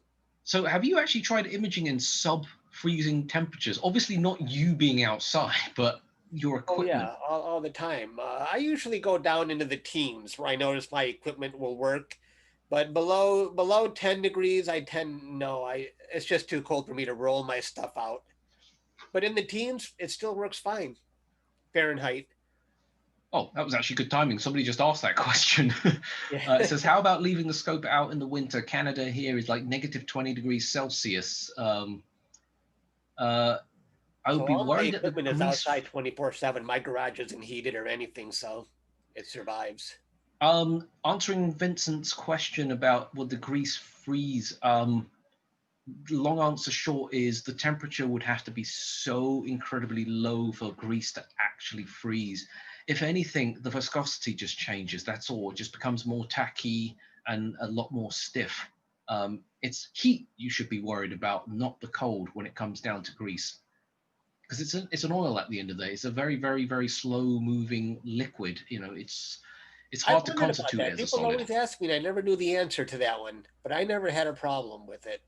Yeah. Well, you see, for me in California is I get high temperatures, so I've got one wild swing versus the other. Although it does and it can snow where I am, which is like this doesn't make sense because it's 109 degrees outside. How can there snow in this area? But believe you me, I've seen it. But I used to have an old CGE Pro mount that I left outside for 2 years straight, and I'd have it under a cover and it will get rained on, it'll bake in the sun, the whole 9 yards. And every year in the summer, I would have to make minor adjustments because the heat has expanded everything so much that the mount was just so incredibly tight. So I would have to adjust the worm gear to back off ever so slightly. It introduces a backlash, but it was important because I would have it, and you can hear the mount struggling because the gears were pressing in against the worm gear. It's just too much. No So kidding. yes, temperature does affect things. Are these comments or are these questions? That's about winter here is no issue for temps. Once the temperatures here fall below 100 in the summer, I will be back outside. So yeah, AstroZap combo heater strip dew shields are great recommendations. Oh, so yeah, which dew heaters do you like to use and dew shields, or are you a combination guy that buy the all-in-ones? Yeah, on the raw side, I use the dew heater and the dew shield. The dew shield is from Celestron, and I think on Amazon the dew heater was actually called Do Not, something like that. Well, that's a clever one. Do you not? Yeah, right. It's an off-brand. I just bought anything. So, but you could probably recommend a standard one for the industry. But you You know, know what the funny thing is though? Dew heaters are one of those rare exceptions where they either work or they don't. You know, because all it is just a piece of metal, or should I say, a piece of wiring, where it passes a current through, and as long as it doesn't, blow up, it works. right? And I bought one that didn't work, and I had to send it back. So it works or it didn't work. And what if they work? They seem to work all the time. All right, so just for you guys at home, we've got about 5 minutes left before Chuck has to run out of the door. So get your last minute questions in before it's too late. So what's in future for Chuck then?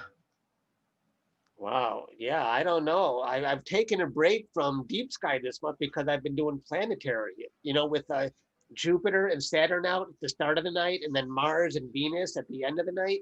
I've been having fun all month with planets. So, and I don't know what's next. I don't know what September is going to bring yet, but no big changes. I think there is some crazy grouping of the planets in, is it September on October? There's some like super crazy, weird, rare event where all the planets, the moon, and all that kind of I stuff heard clump about, up. yeah, Saturn and Jupiter, I heard are going to be very close together. I thought in December. Yeah, something. It's like 1 degree apart or something outrageous. Yeah, I even mean, that, I don't know if I'll be able to fit them on the same frame with my little 224 MC, but that would I be don't even something. know. I mean, that would be something. Yeah. I would love the day for this to happen is where Jupiter eclipses Saturn. I mean, dude, I Imagine just that. see it in Imagine real that. time. And for a brief moment, it will look like Jupiter has rings or something like that, or something really Oh silly. my gosh, that would be something. I'm sure everybody is now flicking through Stellarium or some app to see if it can ever occur and give us a date. And hey, if Right. it's within our lifetime, I'm doing it. Yeah, right. And then, of course, Mars is so high up right now. In fact, this is the highest I've ever seen it.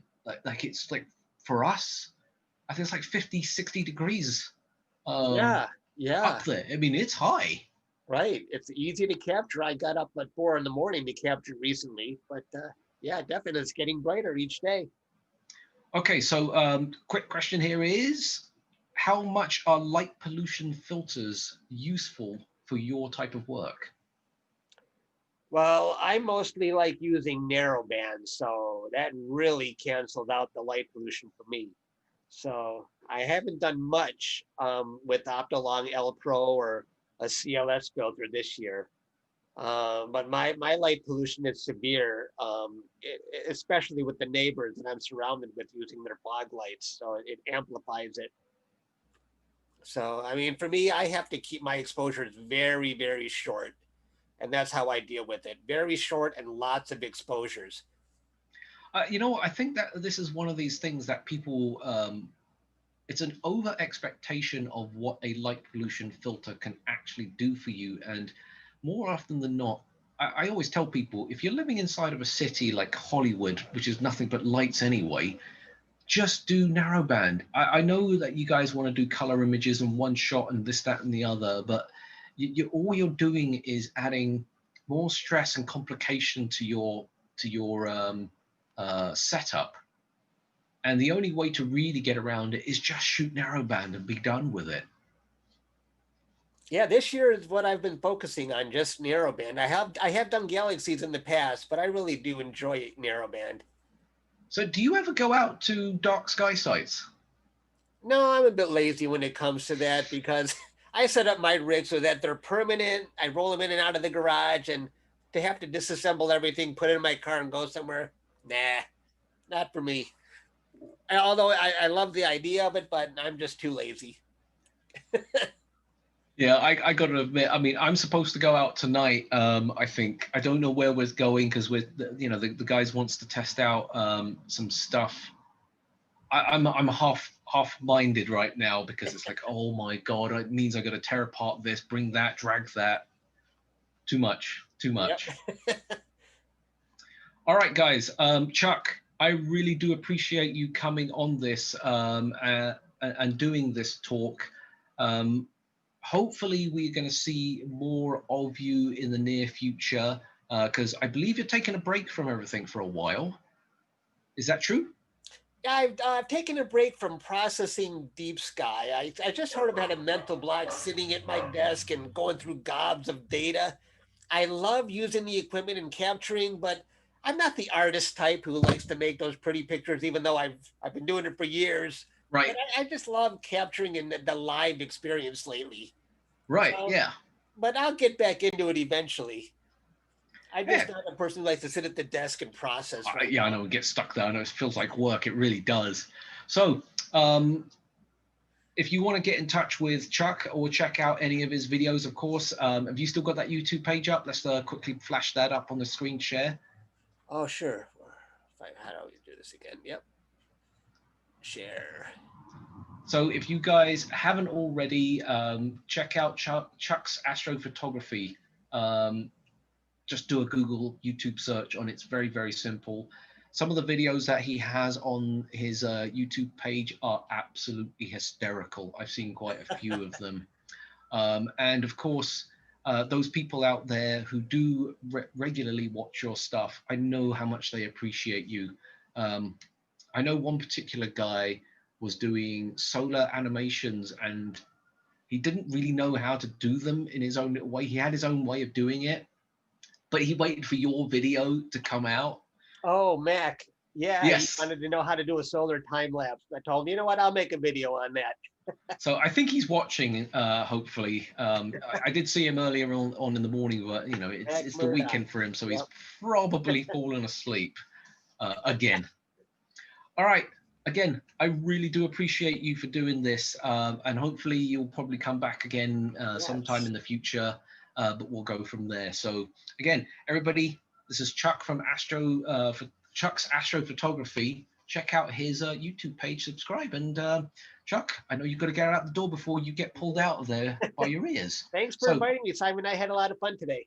yeah, great. No problem. So we'll be right back in about 15 minutes with Wayne from Starlight Instruments. So don't go away. Okay, so Bye, we're just going to take everybody. a quick break. See you later.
All right, guys, we are back with Wayne from Starlight Instruments, not to be confused with Starlight Express, because I've got a very bad habit of doing that too. So slap on the wrist for me. So Starlight Instruments. Okay, so Wayne, tell us a little bit about yourself for those guys at home who are watching who probably don't know who you are. I work at Starlight Instruments. People ask me what I do best or what's my job title. I tell them I'm the janitor. I'll do anything that needs to be done. At a small business, you have to do a little bit of everything. I'm kind of the communicator. I do the sales, I do the tech. I don't do any assembly. I don't do any machining. I'll do the shipping, the receiving, anything that needs done, I will do. I've been at Starlight for 12 years now. My previous 21 and a half years was in the auto industry doing aftermarket accessories for a large GM dealership group.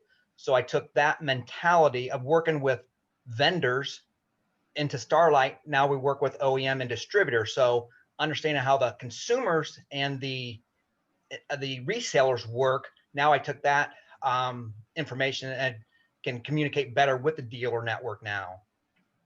So, the funny thing here is for as long as I've known Starlight Instruments, every time I have to call you guys, it's always you on the phone. It's never anybody else. But obviously, this is not a one-man band. Tell us who else is behind the scenes.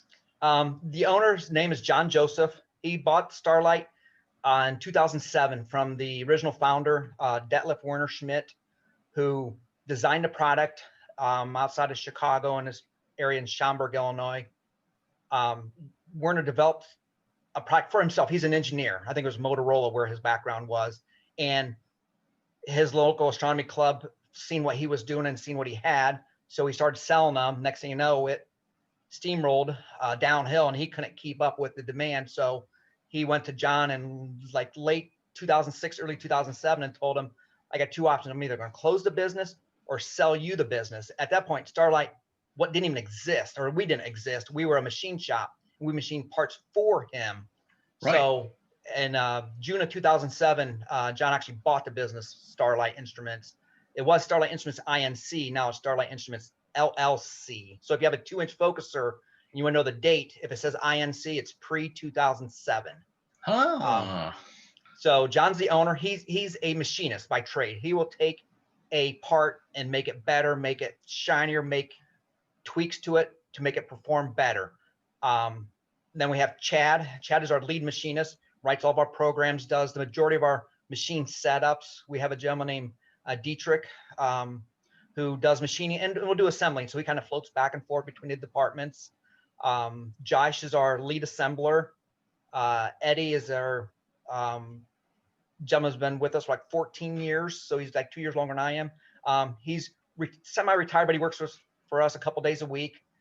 We have Chris in our accounting department and Owen does our anodizing. We do anodizing in-house, which is something most people don't realize. We do everything in-house, design, manufacture, assemble, everything's done in one building at our facility. That's actually quite amazing because not a lot of people do in-house anodization. A lot of companies that I know of here in the US that make something always send it out, which is great because that means you guys have a level of quality control over your products. So you know everything is always going to meet a minimum requirement, which is what this talk is actually about, is most people who buy a telescope, they don't really think about upgrading or changing the scope itself. And to me, a scope is only as good as its weakest link. Now, I'm not talking about the accessories like the finder scope or the dovetail and all that kind of stuff. I'm talking specifically about the focuser. And that's what your guys' forte is. Go into a little bit more depth about, why should I buy a focuser?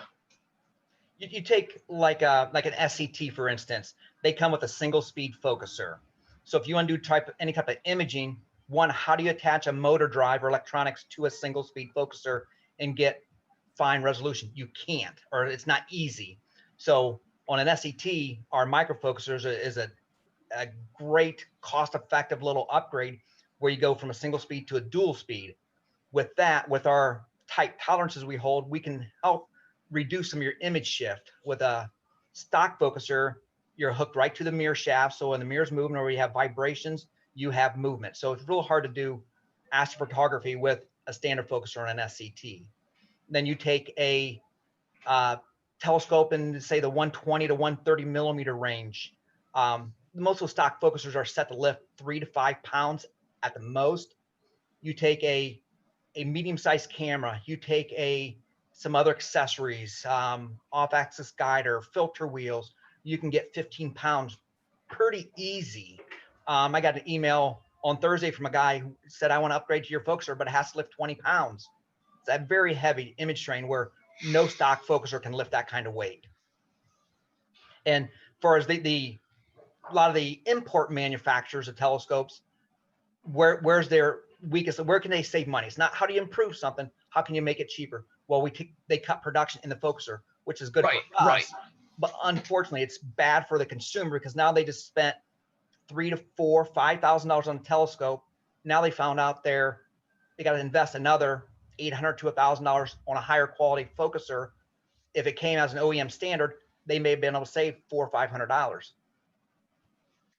So there is a reason why your focusers are known as feather touch, and I believe you have a sample of one of the focusers there. Now, it's going to be very hard for you guys at home to understand this unless you are fiddling around with it, but you can see the difference. So if you grab your focuser, I got to go grab my focuser real quickly. Okay.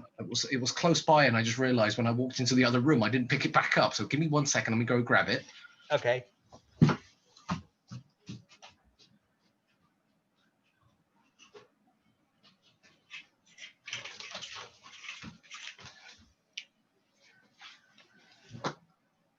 Sorry, when I was in the bathroom, went to the bathroom, I had it in my hand and I set it down and I didn't actually pick it back up and bring it back in here. So I actually have a standard stock focuser from a telescope, and some of you are going to recognize it, but I'm not going to say who it is. But this is basically something that you would normally get on a telescope of some description.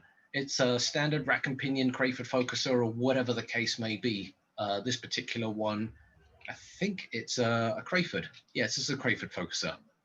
You sure about that? Rack that back out again. I think it may be rack and pinion. It's a Crayford, I think. Oh, it is Crayford. I thought that was a rack on the back on that draw tube. Yeah. No, I get confused by it too. But this one here there's a reason why it's lying around, because the sheer amount of aggravation that I've had to deal with this. And here's a prime example, and this emulates weight capacity very, very quickly. You can see it's quite stiff, which means that trying to dial in fine focus can be very, very difficult. And here's the problem.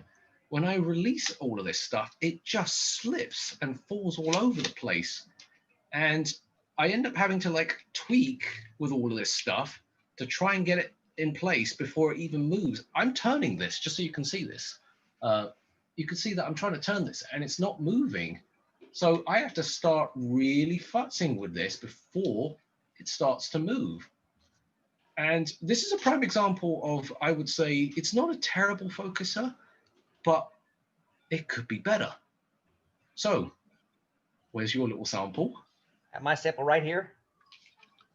All right, so we're going to compare apples and apples. This is a Crayford as well. Yep. So Crayford means it's friction driven. So here's our friction plate on the back side of it. And we have roller bearings mounted on the inside. We actually have a patent on this design. For instance, on the focuser you have, when you tighten that brake, you're tightening a thumb screw against a pinion shaft. Yep. That's what's holding it in place. So if you're trying to lift 4 or 5 pounds, you have an 1/8 inch screw tip going against a pinion shaft. That's the only thing that's holding it in place. Our brake lever is actually a system. There's about 1.25 to 1.5 inch brass lever on the inside of our pinion shaft here. So when you tighten the thumb screw down, you're putting pressure on over 1 inch area of a pinion shaft to help hold it in place instead of one little 1/8 inch spot. So that's where we get our holding capacity. And then as far as our lifting capacity, it comes from our tolerances, extremely tight tolerance. I can manually push this down but it's not going to drop by itself. It actually takes pressure to go up and down. Right. Whereas this guy, it's already doing it by itself. As soon as I let go, it just wants to fall. Yeah. And you can adjust them to a point. You can make them by tightening adjustment screws on it. But the problem is you make them so tight, then you can't move them. Then you make them loose, loosen set screws, then they move by themselves. So with that type of focuser on a Dob Newtonian or even a refractor, you're going to be very difficult to have repeatability with photography or even just visual. Right. It just can't lift the weight. Now, the other thing here is with a feather touch focuser is I've noticed when you're playing around with these knobs, it even feels different. And here's the thing, that in cold weather, when you're using this in like regular warm temperature, it's not that difficult. It's very easy to manipulate because your hands are quite, malleable in that sense. But when it's cold or you're outside in that sense and you're tired, the last thing you want to do is try to do any type of fine focus, especially with cold hands. And that's one of the things about the feather touch is it doesn't matter what the weight is, you don't feel it. Correct. We use some custom designed lubricants and greases in our planetary assembly and all of our focusers, stuff that's hundreds and hundreds of dollars a gram, extremely expensive, but we know it lasts. I have customers contact me and I need to oil mine. I need to grease mine. Can I use Vaseline? Can I use any type of lubricant? WD-40? Please don't. Call me. I will send you a little vial if need be, just because a lot of those other lubricants attract grease, or attract dirt, attract impurities. Once you get any type of grit inside your reduction assembly, you're going to feel bumps. You're going to feel resistance. You're going to feel clicks. So please don't use some of the over-the-counter Vaselines type lubricants. They'll do way more harm than good long-term because they just attract so much other dirt and dust. If you're in a Oklahoma, New Mexico, Arizona environment where you have so much dirt and pollution in the air. So how much maintenance is required on these focusers? I mean, to be honest, I've had plenty of feather touch focusers, and I still have one on one of my other setups, but for as long as I've had it, and I live in California, so it's dusty out here, I have never maintained it once. How often should we maintain it, if we should even maintain it, by the sounds of things? None. Really, they're maintenance free. When we do like star parties, like Okie Tex, for example, is a very popular star party in the Midwest. Unfortunately, it was just canceled, which would have been, I think, in September. We go there every year. We do a lot of repairs where it's so dusty, dirty, where we actually take a lot of parts and replace parts, and we just replace stuff just because the guide rails, like on this focuser here, we have guide rails on the side. They get a lot of dirt buildup. You can use like denatured alcohol to just clean that. But as far as tightening set screws, you shouldn't have to do that unless you're trying to lift a very heavy image train.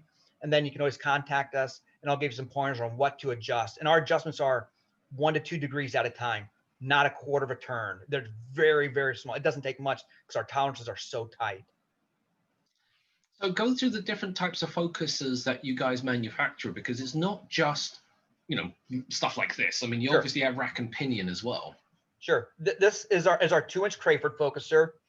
I brought one of our micro focusers for an SCT, where this just replaces the stock knob itself, gives you the dual speed focuser on the end. Our micro people ask, what size motor do I need on your micro focusers? It's the same reduction assembly as what we use in our 2-inch focusers. If I can hold these up here, the reduction assemblies are the same. So that's 2 types of focusers. And then we have our biggest one, which is our 3.5-inch rack and pinion focuser. This focuser can lift and hold 18 to 20 pounds. So if somebody has an extremely heavy image train, whether it be on a tech scope, a Takahashi 130, even an FSQ 106 ED, that will support the weight.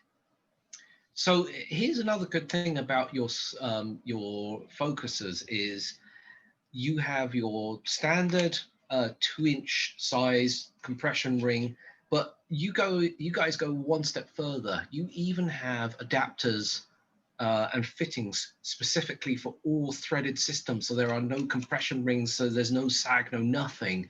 go through some of the information on that. It's not just like a one-stop shop. You've got more than just that one little thing there, if that makes sense. Sure. On our 2-inch focusers rack, we have a 2-inch Crayford and 2-inch rack and pinion. Those are end in a compression ring. That's it. There's not a threaded option or a different type of option. Our 1.25 inch, we have an 1.25 inch focuser, which who would have thought in today's society, or why would somebody want an 1.25 inch focuser? Well, it ends in a T thread, an M42 thread, and a compression ring. So if somebody has a small knob, they don't want to invest a whole lot of money.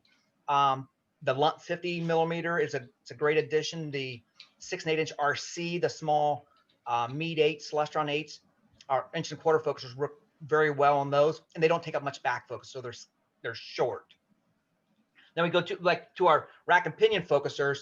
This one here has a compression ring end cap, but if I would undo the set screws, there's 3 grub screws on top that lock it down. I can unscrew the end cap on this, which allows me to change to a threaded connection. So if somebody has, let's say, for instance, a 127 millimeter telescope, and they're using it on telescope X. Now I bought a 130 millimeter. Can I use the same focuser? Absolutely. It's a different adapter. This one here has a threaded adapter on it, but we could change on our focuser a different adapter to fit a different telescope.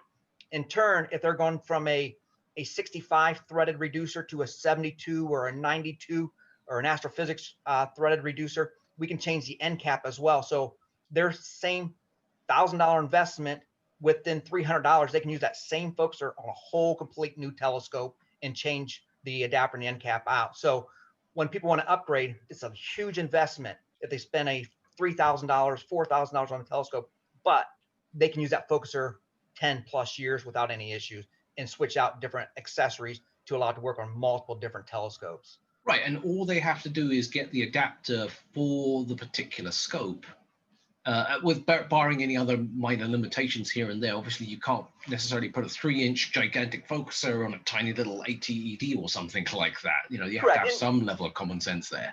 Yeah, they're used. I'm not picking on any telescope manufacturers, but if they have an Explorer Scientific 127, it's a great little scope. Stock focuser has a lot to be desired, in my opinion. But then they go to a Skywatcher 120, 150. That same focuser is interchangeable. Again, you switch the adapter. You can switch the end cap if need be because of different correctors.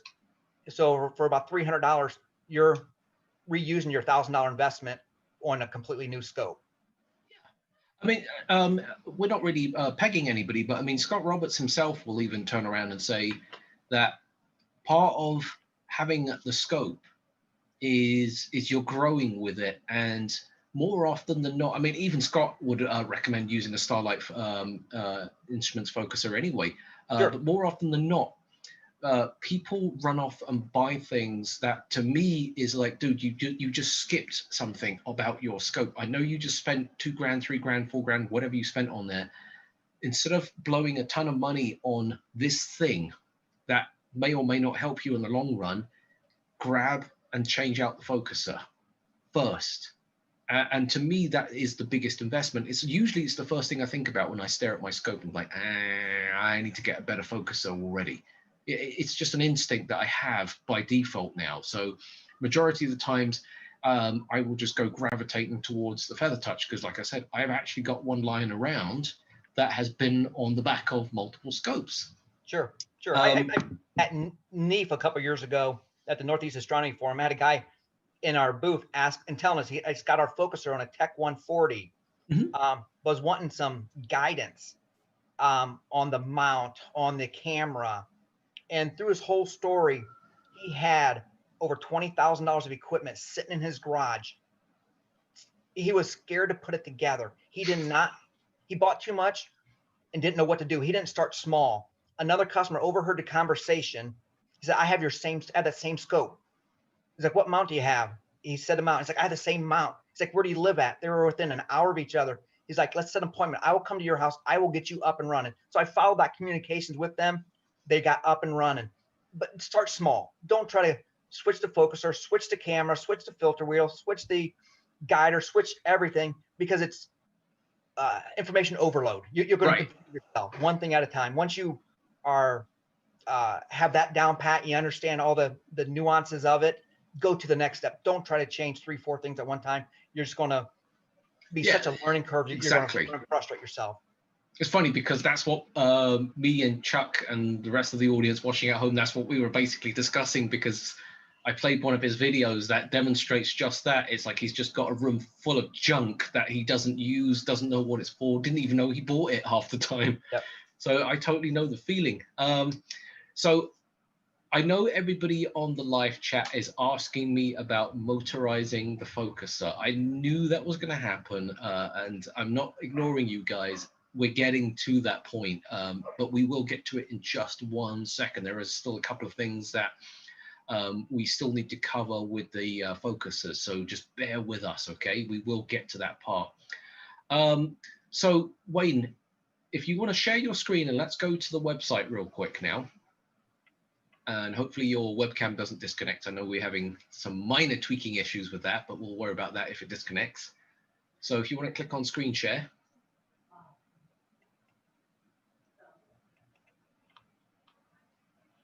And let's go to the Starlight Instruments site. Okay. Okay. So go through real quick how a person buys one of the focusers, because this is the part that, I mean, you guys did a training program with us, and we've pointed this out, and I know you've gone out of your way to address these issues, but the biggest things that we've had has always been, how do we find things? I know what scope I have, but I don't necessarily know which focuser, which sizes I can do, and if I do have to think in the future, I might buy this or that. Go through the site so they can have a better idea of how we can figure this out. Okay. Our website is starlightinstruments.com. I'm on the home page now. Something I want to show, most people don't know about this new focuser we just designed, because NEAF didn't happen. We're going to release it at NEAF. If people can understand a typical focuser, you have the draw tube, which goes in and out of the focuser housing. What keeps that draw tube centered? Normally, you're going to have an adjustment nut or two, and you'll have on the inside of the focuser housing some type of shim tape, Teflon tape, something to take up tolerances to make that draw tube stay in place. And that's the design we've always had. And most companies that make focusers kind of copied our design. Our Gen 2 focuser is slightly different. There's 3 sets of adjustment screws. On the draw tube, there is 3 flat lines from the top of the draw tube to the bottom. Now you're putting pressure on a flat spot instead of a round spot.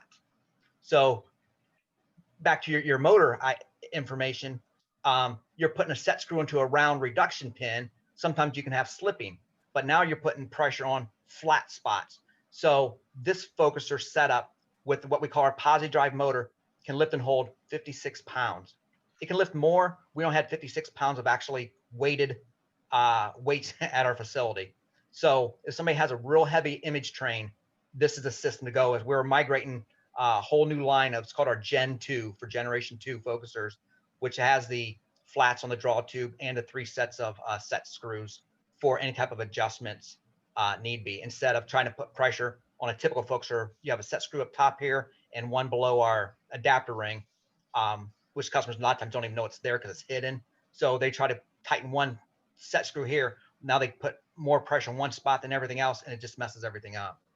So that's kind of a new design that trying to figure out the next big event where we can actually show and tell it. Since NEAF got canceled, we kind of postponed that slightly. But I do have focusers in stock, and we have sold quite a few of them so far. So is this going to take over and replace all focusers, or is this like another set thing? It'll be a whole new, different product line, because this is going to come with. We're going to sell as a complete imaging equipment focuser, because it's going to come with the motor drive. It's going to come with our electronic focusing system as a complete system.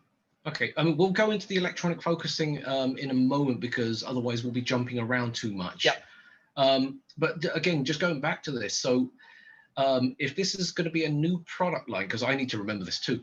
If this is a new product line, what happens to the old existing focusers when you run out of stock? Does the Gen 2 replace that? No, because the price difference it's not a big price difference, but it does have a little price difference. A lot of the OEMers won't, they want something a little more cost effective. So we'll Right. always keep our standard system we have here. And this will be for more of the individual side of things. When somebody has a real heavy image train where they know they're going to push 15 pounds plus all day or all night long. Gotcha. Yeah. So this is more high. Well, I don't want to say high end. It's just more the crazy person that wants to hang, I don't know, his coffee thermos on the back of his focuser for Sure. whatever reason. An S-Big 11,000 camera, filter wheel, off-axis guider, or Or a small child. exactly right. Somebody use it as a instead of going to Planet Fitness or the workout gym, they're going to use this to do pull-ups and push-ups off of. Okay, let's get into this. All right, so let's go into the products and let's. So I'm going to go to the product tab here. Yep. The biggest cheat sheet or key that I can give customers is our top tab, telescope manufacturer fit chart. This will list the majority of the telescope manufacturers. I'm going to take Takahashi, for instance, here. So if somebody has a Takahashi telescope, they'll find what scope they have. It'll break down the thread size on the tube, what focuser and what adapter is needed. So this will cover most every Takahashi scope there was and there is. So if somebody has something like this, here's their cheat sheet. This sheet will tell them, or this link will tell them all the information they need on what to order. They go to an Explorer Scientific.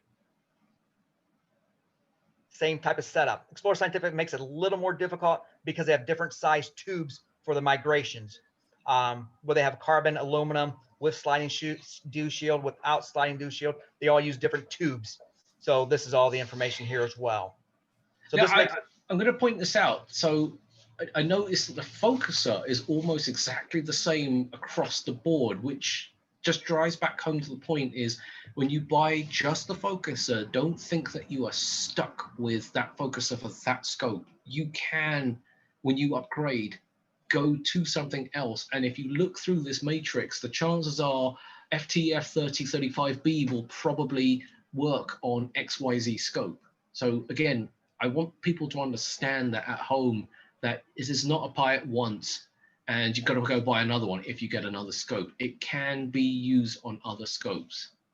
absolutely. If somebody has like 90 millimeter to a 130 millimeter refractor, the FTF, which stands for Feather Touch Focuser, the first two numbers, 30 means it's a 3-inch. The 35 means that the draw tube travel. It's a 3.5-inch travel. The B and A means body and accessories. So that's how our nomenclature reads. But if they have a 90 to a 130 millimeter telescope, they can use that same focuser on multiple different scopes. Again, switching out the adapter, switching out the end cap if need be. Mm-hmm. So they can recoup their investment. Telescopes are like cars. People rotate them so often. Put the stock focuser back on your telescope, sell that through the classifieds or however they do, but don't sell the Feather Touch with the scope. You typically will not recoup your value. Right. So yeah, go ahead. No, carry on. Sure. Even like Lunt. Lunt sells our focusers as a standard. So a lot of the people at the solar scopes will come with our focusers. But here's again just a little cheat sheet, shows the focuser and the telescope, the focuser, and the adapter that is needed on this. TeleVue, kind of the same way. Since 2012, every telescope sold by TeleVue has my pinion assembly on it. Doesn't look like our conventional pinion assembly, but it does. We machine the cosmetic parts to their specifications, but the inner workings are still all of our parts. So it's almost like you don't need to do an upgrade for a TeleVue unless you really wanted to. You don't. Anything 2012 and newer has our parts on. Anything older than that they can upgrade them. Especially if they have their old 6-to-1 ratio where they can upgrade it to a 10-to-1 and then motorize it that way. When people want to motorize, it's so much, our parts are standard throughout the last 10 years. So when you try to put a motor on a non-Feather Touch focuser, a lot of those pin size and housing size where you clip your motor on are so many different tolerances. It's very hard to have repeatability because you don't have a good fit. Right. So a lot of people will upgrade to the Feather Touch, whether they use my motor drive or motor drive from somebody else, but at least they have a true fit at that point. and it's a basis to start off from. And you're trying to get into astrophotography, you learn software, and then you have issues. Where's that movement coming from? Coming from the focuser, coming from the motor, coming from the software. People can get overwhelmed real easy. So I've got two questions here back to back that are related to what we're doing right now. So as opposed to jumping around here, let's deal with these right now. Dilip, Sharon, I apologize if I butcher your names. How do I find the focuser for a Skywatcher Newtonian 200 PDS, which is the European version, I think, if it says PDS on the end of it? On your chart, it says it's the FTF 2025 BCR, but how do I go to it? Okay. Oh, I see what he's asking. So he's looking for the FTF 2025 BCR. So now that I know which scope, which focuser it is, what do I do from here? Okay, if they want to look at the focuser. So let's just say I want to buy this now with the right adapter. What do I do now? Okay, they can send us an email. They can place an order through our shopping cart. They can call us. Granted, if they're European, they're probably not going to call because of time zone differences and the communications. First thing on the adapter. If they have a Skywatcher, I'm going to. There it is. Click down to adapters here. The Skywatcher Orion, it's the same scope basically with a different branding. It's like a Chevrolet and a GMC, same vehicle, different branding. On that particular scope, it will more than likely will need one of these two adapters. The A2240 has 3 mounting holes in a perfect circle. The A2241 is one of their newer ones where they change the stock focuser. The bottom mounting screws in a tab outside of the 360-degree circle. So they're going to probably have one of these, need one of these adapters. If they take off their stock focuser, they'll be able to see exactly how it attaches, because these two adapters attach to their stock base. They don't have to drill new holes. It just attaches using the same mounting holes. Strangely enough, what he's talking about is exactly this one. What you have in your hand. Yeah. Yep. What you actually need is an A2240. I only know this is because this is exactly what I did with my scope. The only difference is I have a 12 inch, you have the 8-inch version. So what the adapter is that you would need in this case is the A20240. And in fact, if you go back to the matrix, Wayne, that you had at the top, so the telescope chart, let's click on Skywatcher. Yeah, you're right there. And I have it listed down here. If you click on these links, it'll even show you pictures of what the stock base looks like without the focusers there. Yep. So again, if that's how we figure this out. So just like I just showed you, I have the focuser in my hands. I've looked at this part, I know that this one is this. That means I can just grab the 240 version of that adapter and then the correct focuser to fit that. Yep. And then even on, like looking at this adapter here, you'll see 3 sets of holes. There'll be a mounting hole at each spot. There will be a leveling screw as well. So if your stock base is not level, you can adjust the adapter by adjusting the leveling screws. Then you'll have 3 mounting screws where the focuser attaches to. Exactly. So if you don't quite understand what that means here is, this is for getting the plane of your sensor to be square on with the mirror when it comes back. So you've got the tilt adjustment. It's quite a standard thing for any type of telescope to have something like that.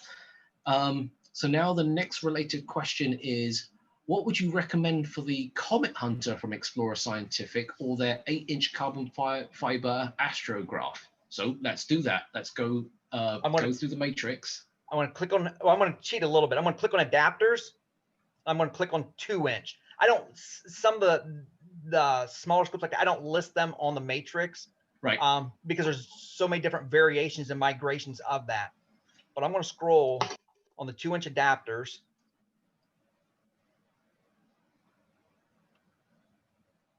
They have a Explorer Scientific 8-inch astrograph. Here's a little adapter ring right here. This will attach to your stock base again. And then my focuser attaches through the 3 set screws to it. And this does work on their Comet Hunter as well. Yes, let me verify that. It does. I know it. We've Oh, already done okay. it. Yeah, we've done it too. And make sure I wasn't missing. Yeah. No, you're something not. here. You're not. It's exactly the same. I know it's it's funny because even with this sheer amount of stuff for us, we've done it countless times as well. In fact, there it is right there. Yep. And The same thing. what I do is, if there's any questions, I'll have the customers take the stock focuser off and then contact me with the dimension of what the inside base is. So if by chance they had their base was different size, I can machine a little adapter like this to fit their exact base. Again, some of the import focusers don't have such a tight tolerance. I don't want my base to rattle, have a slip fit, because it's not going to be a snug fit. I can machine this to match exactly what their inside diameter of their stock base is. Right. Okay, so now that we've covered the basics on that, this is the part that everyone's gagging about as usual. How do we motorize a feather touch focuser? I use an SET focuser here. What happens is, using a 1/16 inch hex key, they'll remove the gold fine focus knob, and there'll be a small set screw and a black coarse focus knob. Remove those 2 knobs, exposes my reduction assembly. Once that's exposed, our motors will clamp on the little stainless housing, and then there'll be another screw that attaches a fine focus knob of the motor to the reduction pin. I'm going to pull that tab up now so people kind of understand what our motors look like. We're one of the very few companies that allow you to manually control the focuser with the motor attached. So you have a set screw here in the clamp ring. You have a set screw in the gold fine focus knob. So with my motor attached, you can disengage the clutch of the motor to still manually control your focuser with the motor attached. All the other motors out there, you must remove the motor if you want to do any type of manual focus. Which, depending on what somebody's doing, if they're in their backyard and they want to do a manual setup, our motor's the way to go. If somebody's doing complete remote where they never see their telescope, they're kind of a different setup, but our motors still completely work for them, but the manual override feature won't be a big benefit to them because they're never at their scope. So how do I identify which motor, HSM stands for handy stepper motor, which which motor do I need? I have it listed here on under the handy motor page. The HSM 20, handy stepper motor, 20 means 2-inch. Will fit all of our 2-inch Crayfords and all of our micro focusers, which include the Takahashi and Teleview retrofit focusers. The HSM 30 will fit all 2.5-inch feather touch, 3-inch feather touch, and our true 3-inch feather touch focusers, as well as the Astrophysics 2.7-inch focusers, because we do the pinion assemblies for them. And then the HSM 35 fits our 3.5-inch focuser, as well as the Astrophysics 4-inch focusers, because we do them for them as well. Right. So that probably just answered one of the other questions somebody just asked. Here's an interesting thing that we don't really shy away from this too much, but I want to mention this. So George is asking for the Explorer Scientific to work with their 3-inch reducer flattener. Which focuser can they get, and can you have the whole thing threaded in? Yes. I want to click on our focuser tab. Explorer messed it up for us in a good way. When we came out with our 3-inch focuser in 2009 or 2008, 2009, there was no such thing as a 3-inch accessory. So the opening, if you remove the end cap, it's 2.97 inches. So it would not accept a 3-inch accessory. We could not bore out the draw tube anymore without losing structural integrity for a 3-inch accessory. So we came out with a whole complete new focuser called our true 3-inch. It's a 3.2-inch focuser, which will accept a 3-inch accessory. So the focuser with the right adapter connects to the OTA, and then the 3-inch accessory, whether you, even in television has our 3-inch paracord system would work in our 3-inch compression ring end cap. So if they want to use a 3-inch accessory, they would need our true 3-inch focuser. And in some cases, this also means that I can now embed a reducer, flattener into the draw tube, as opposed to have another thing protruding out, chewing away all my focus travel. In some rare cases, on refractors, the refractors are so damn long, but the actual focus movement distance is so limited. With something like the true 3-inch, I can now embed the optics into the focuser and then just go from there, as opposed to it sticking out through the compression ring.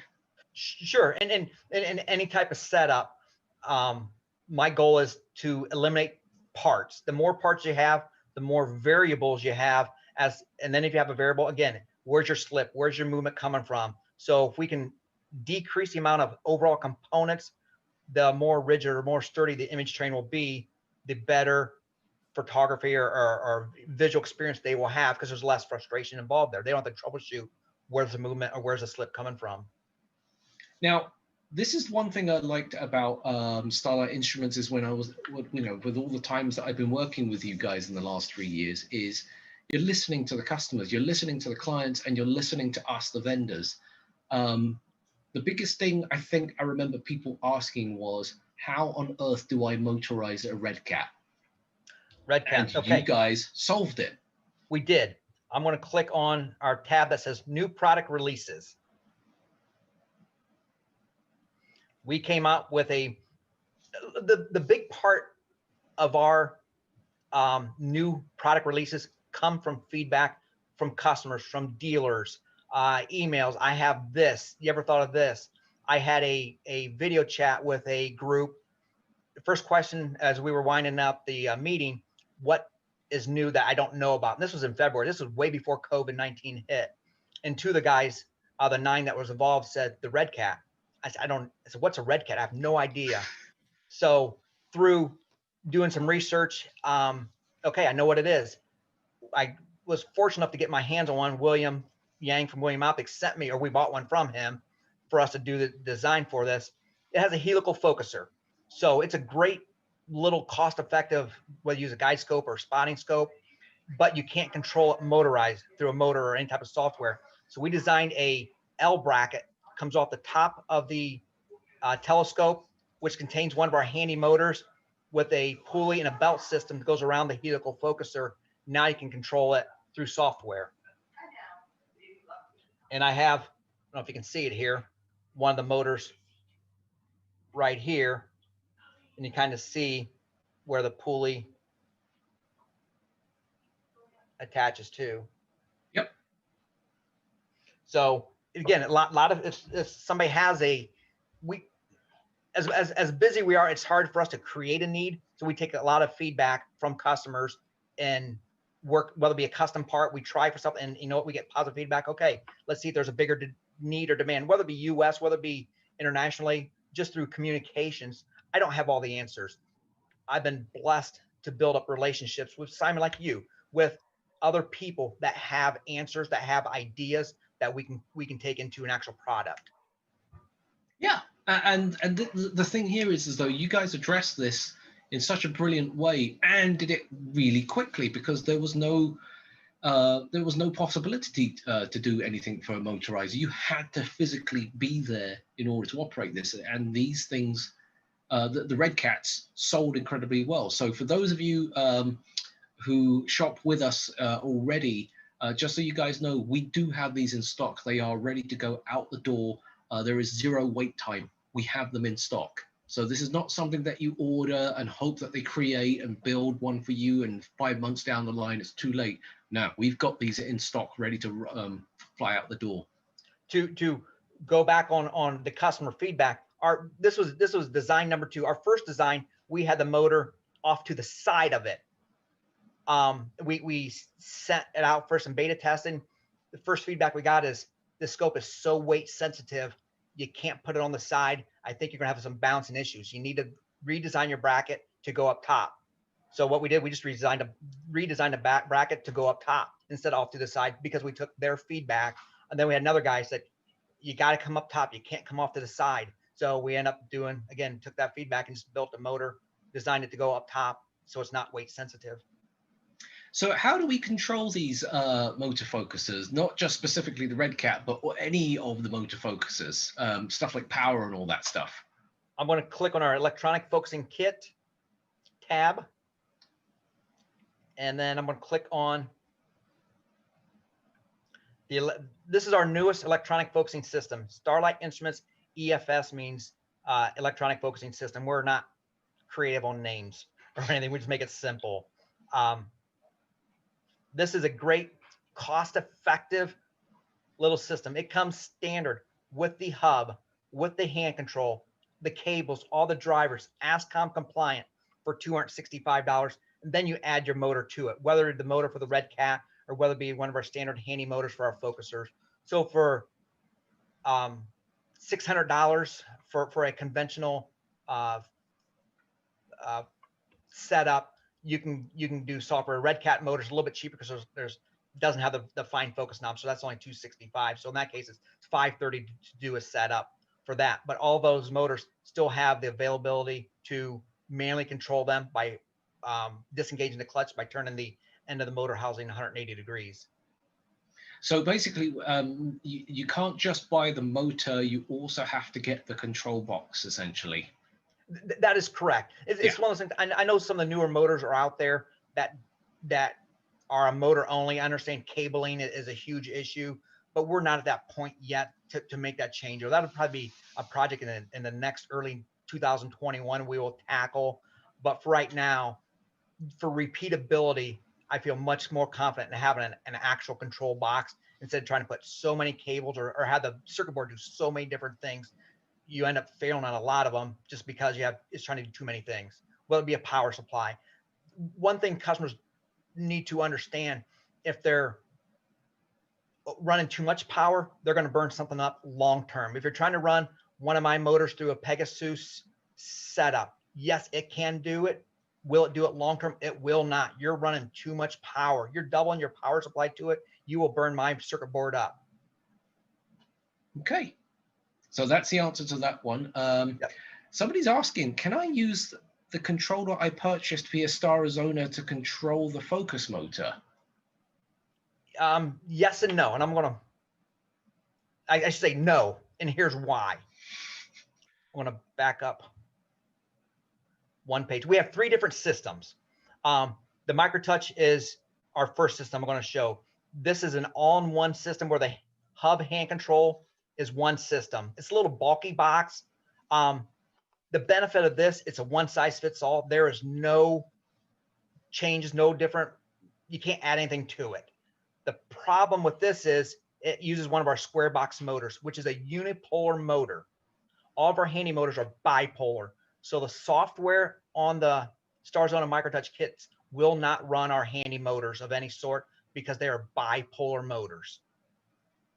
So it's just how the motors are powered is what unipolar and bipolar means. So if somebody has a MicroTouch system, it will not work with our HSM or our PosiDrive motors. I'll back up one page. Yeah. Then we'll go to our Focuser Boss. Focuser Boss, we came out in, I think, 2012. It's geared probably more for the high end because you can do so many different things with it. It comes with the control box. Then you add the motor. You can control this system through a Wi-Fi device.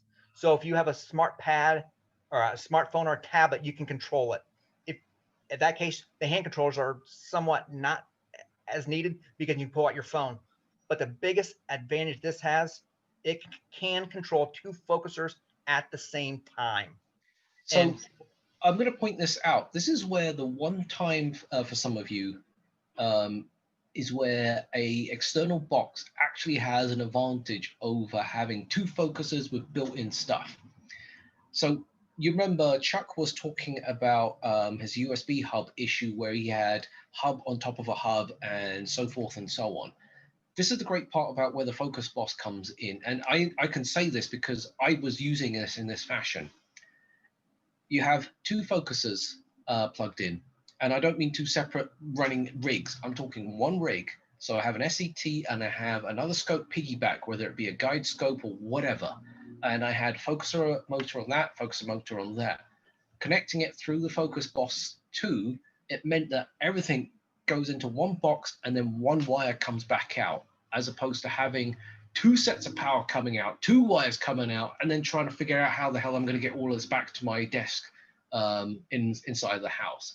That's where the Focus Boss does make a better situation, or an external box, should I say, a better situation if you have these multiple setups that have different things all over the place.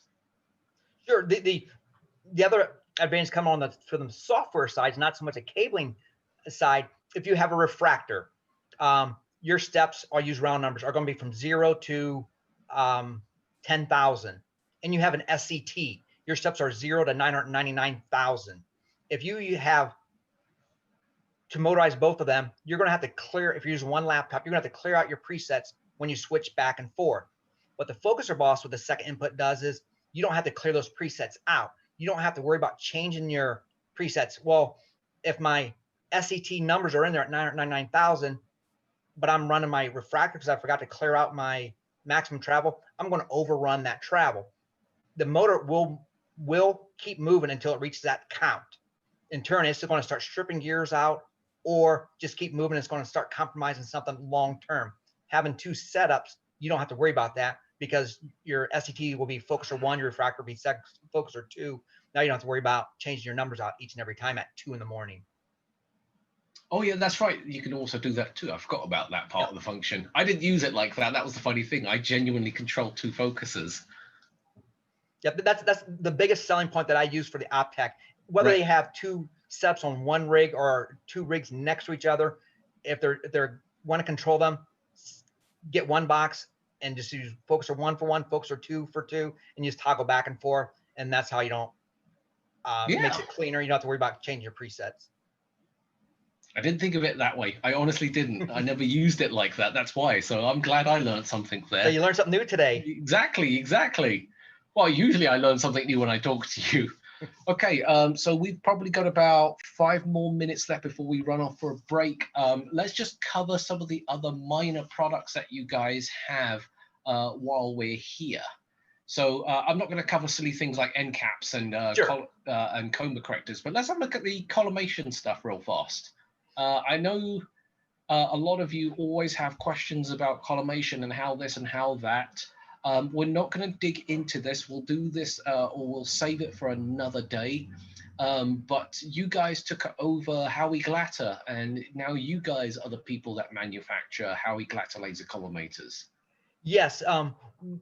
Seeing Howie at all the different shows, whether it be just NEAP or Winter Star Party, Okie-Tex, Texas Star Party, the show at Tucson when they had that, or we got to know Howie very well. And we started machining some parts for him because we understood his tolerances, his quality control. So when we started machining parts for him, we built a very good relationship. Unfortunately, when his health started declining, which would be 3 years ago now, he had passed on. We bought the business from him before he died. So we tried to keep his quality standards. He was an incredible designer, incredible technician, but he was probably the worst record keeper there was. He had no records on anything. So we had to reverse engineer everything. So people want to know why it took us a year to have more parts after we took over the business. We had to find out where he bought the lasers from, where he bought some of the integral parts from. And so we were able to copy all that over now. So yes, we do everything in-house now with the lasers, machine the bodies, do all the assembly in-house now, and test each and every one before we sell them. Yeah, I got 2 quick questions here. What is a good replacement for the unipolar motor on an SCT? On a unipolar motor would be what we call our MSM, micro stepper motor. That's our square box motors. That's the only motor that we have that's unipolar. And on an SCT, if they have my microfocuser, it would be the MSM 20. Right, so obviously somebody's got one of those Starizona control boxes and needs to replace the motor, so that would be your best bet. Yep. Does the Focus Boss 2 have backlash compensation? Yes, it does. So we preset them at 40, and depending on what they're using, their image train setup, that number can be adjusted as well. But we preset them at 40, which takes care about any problem there is. But every once in a while, they need to be expanded just a little bit, depending on their age of the focuser and their setup itself. You know, I got to say that a lot of people don't realize that in the software for a lot of these motorized focusers that you do have to look into some of these settings like backlash compensation. Too many times have I seen people complain about buying a product, plugging it all in, and not checking these minor little tweaks and settings. So again, I always implore you guys to look through some of these things. Don't overthink it though, because then you can end up putting more problems back in than you really need to. But generally speaking, I think everything that I've ever used with Starlight instruments, I can use it pretty much out of the box. Well, I mean, I've got to plug it in first, but you can pretty much use it out of the box without too much aggravation, because the tolerances, the time you take, the amount of time you guys have spent doing this, and this is the difference. Some of these focusers, motorized focusers out there and companies that make this stuff have only been around for a year, 2 years. They don't have the experience. You guys have been around for God knows how long, 2006. You know what you're doing. And that is, to me, the most important thing. What the biggest question that I ask people, whether it be a motor driver or even another focuser, if you have a problem, who do you contact? Do you contact the dealer? Do you contact the OEM distributor? Or if you have our products, you contact Starlight, or you end up and actually contact me. And if I don't have all the answers, but through the relationships, I will refer them, if I can't answer them or we can't answer them, to somebody who is more experienced with that telescope, that mount, that setup, that software. I'll refer them to those people and they will help them out as well. That's what building relationships is all about, in business and as well as in personal as well. Speaking of building up relationships and talking to you, how do we do that? As far as contact me? Yeah. Wayne, W-A-Y-N-E, at starlightinstruments.com, or support@starlightinstruments.com. Ultimately, they both come to me. So I believe the contact information is also on the website too, right? Yes. If we go down to contact us page,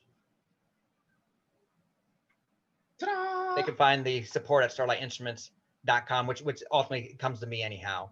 So that's why if somebody calls, emails, they're going to get me one way or another, because the emails ultimately filter into me doing the tech and the service side of things. And my motto is, in business, doesn't matter if you're running a restaurant or whatever you do, the service must outperform the product.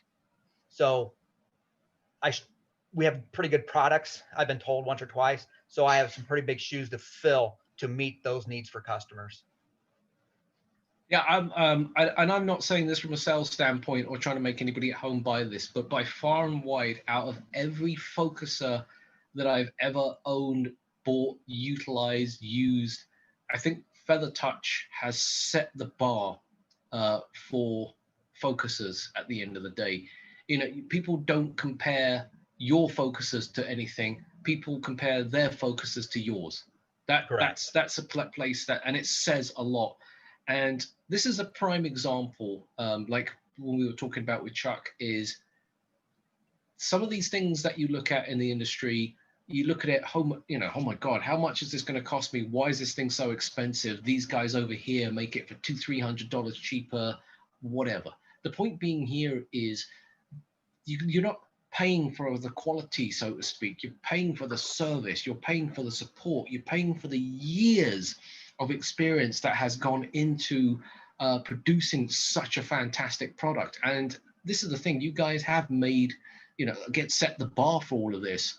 So if you guys are looking into buying a focuser or thinking about it, or you think that you have problems with your existing focuser and need some advice, I strongly recommend that you take a look at Starlight Instruments in order to solve those types of needs. And again, at telescopes.net, we do sell all of Starlight Instruments products. More often than not, we probably have it already in inventory. So if you have questions that you want to ask Wayne, don't hesitate to get in touch with him. You can either buy it from him or you can buy it from us. It kind of makes no real difference to me. As long as you're getting something that you actually need. That's what we're here for. We're here to help, basically. All right. I believe we have a 15-minute break scheduled. So Greg Marshall will be on next. I can see him in the chat doing his chat thing, being sneaky in the background, so I know he's awake. So we're going to take a quick 15-minute break, and we will be back in about 15 minutes. Wayne, any last-minute comments? What you said was perfect. We don't care where you buy the focusers from, as long as you get them. But if you have any questions, we're as much as I want people to be an impulse, we're not an impulse company. Do your research. Don't let price be your number one concern. It has to be figured into your equation, but do your research. And if you're going to keep that scope for 10 years, then you amortize that price over 10 years versus buying 2 or 3 different focusers, which you'll spend more in the long run anyhow. Exactly. And again, if you do get stuck, if you have focusers like this and you want information about which adapter, and if you find the website difficult to navigate for whatever strange reason, do not hesitate to get in touch with any of us, either Wayne or us over at telescopes.net. We are here to help you. All right, so we're going to go run off for our quick break. We'll be back in 15 minutes. I highly suggest you guys go to the bathroom if you haven't already, because that's what we're probably going to do. So we will be right back.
All right, guys, we are finally back from our break.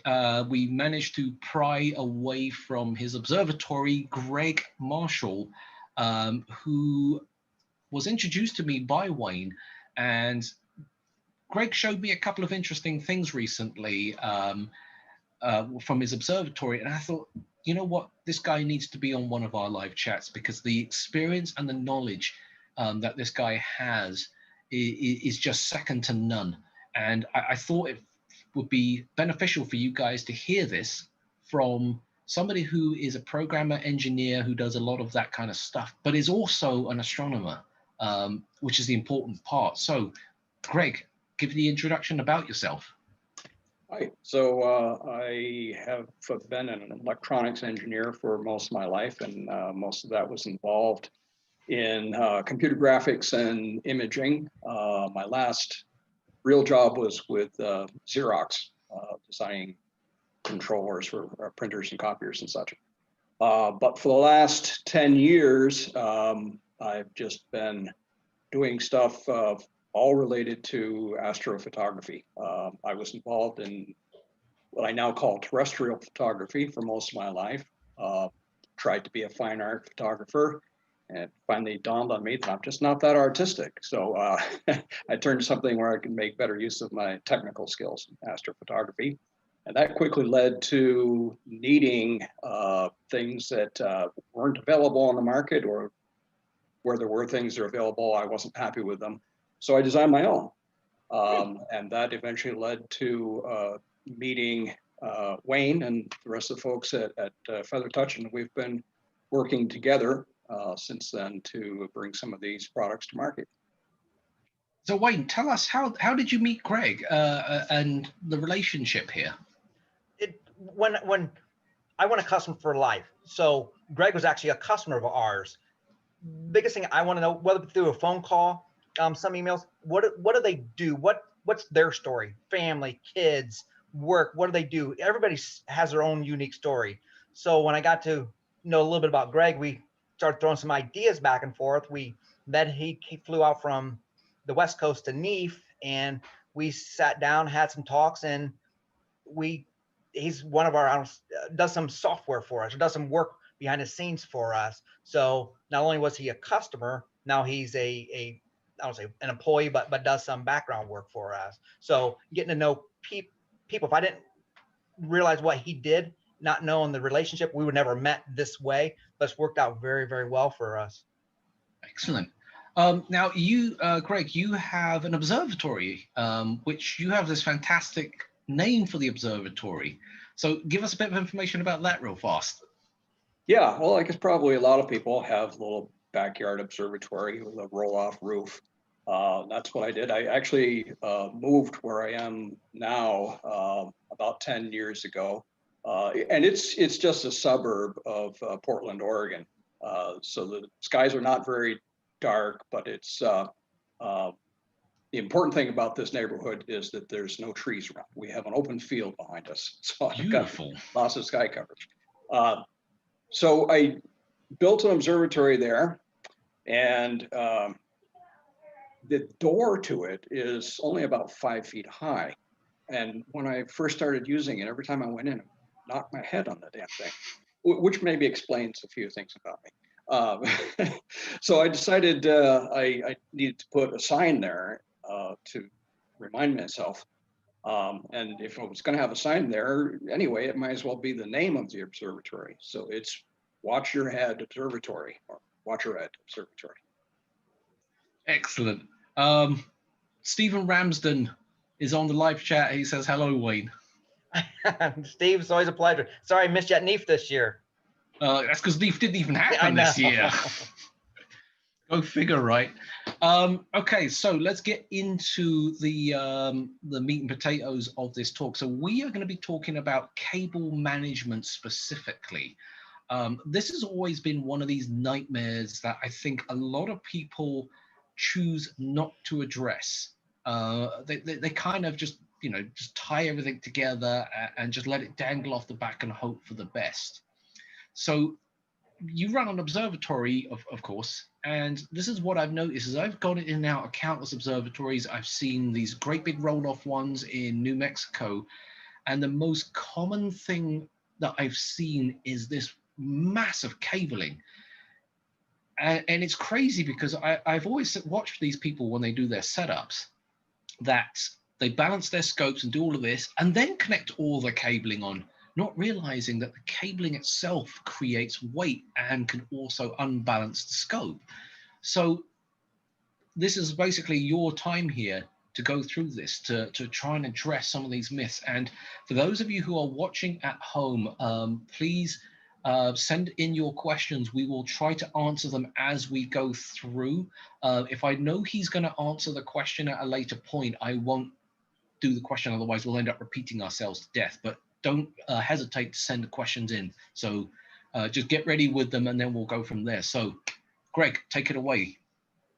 Okay, so yeah, your point is exactly right. I can't tell you how many people I've seen, not only beginners, but people who have been doing it for some time. I have a friend who has invested a lot of money and is very serious about astrophotography, but still hasn't managed to get to those cables.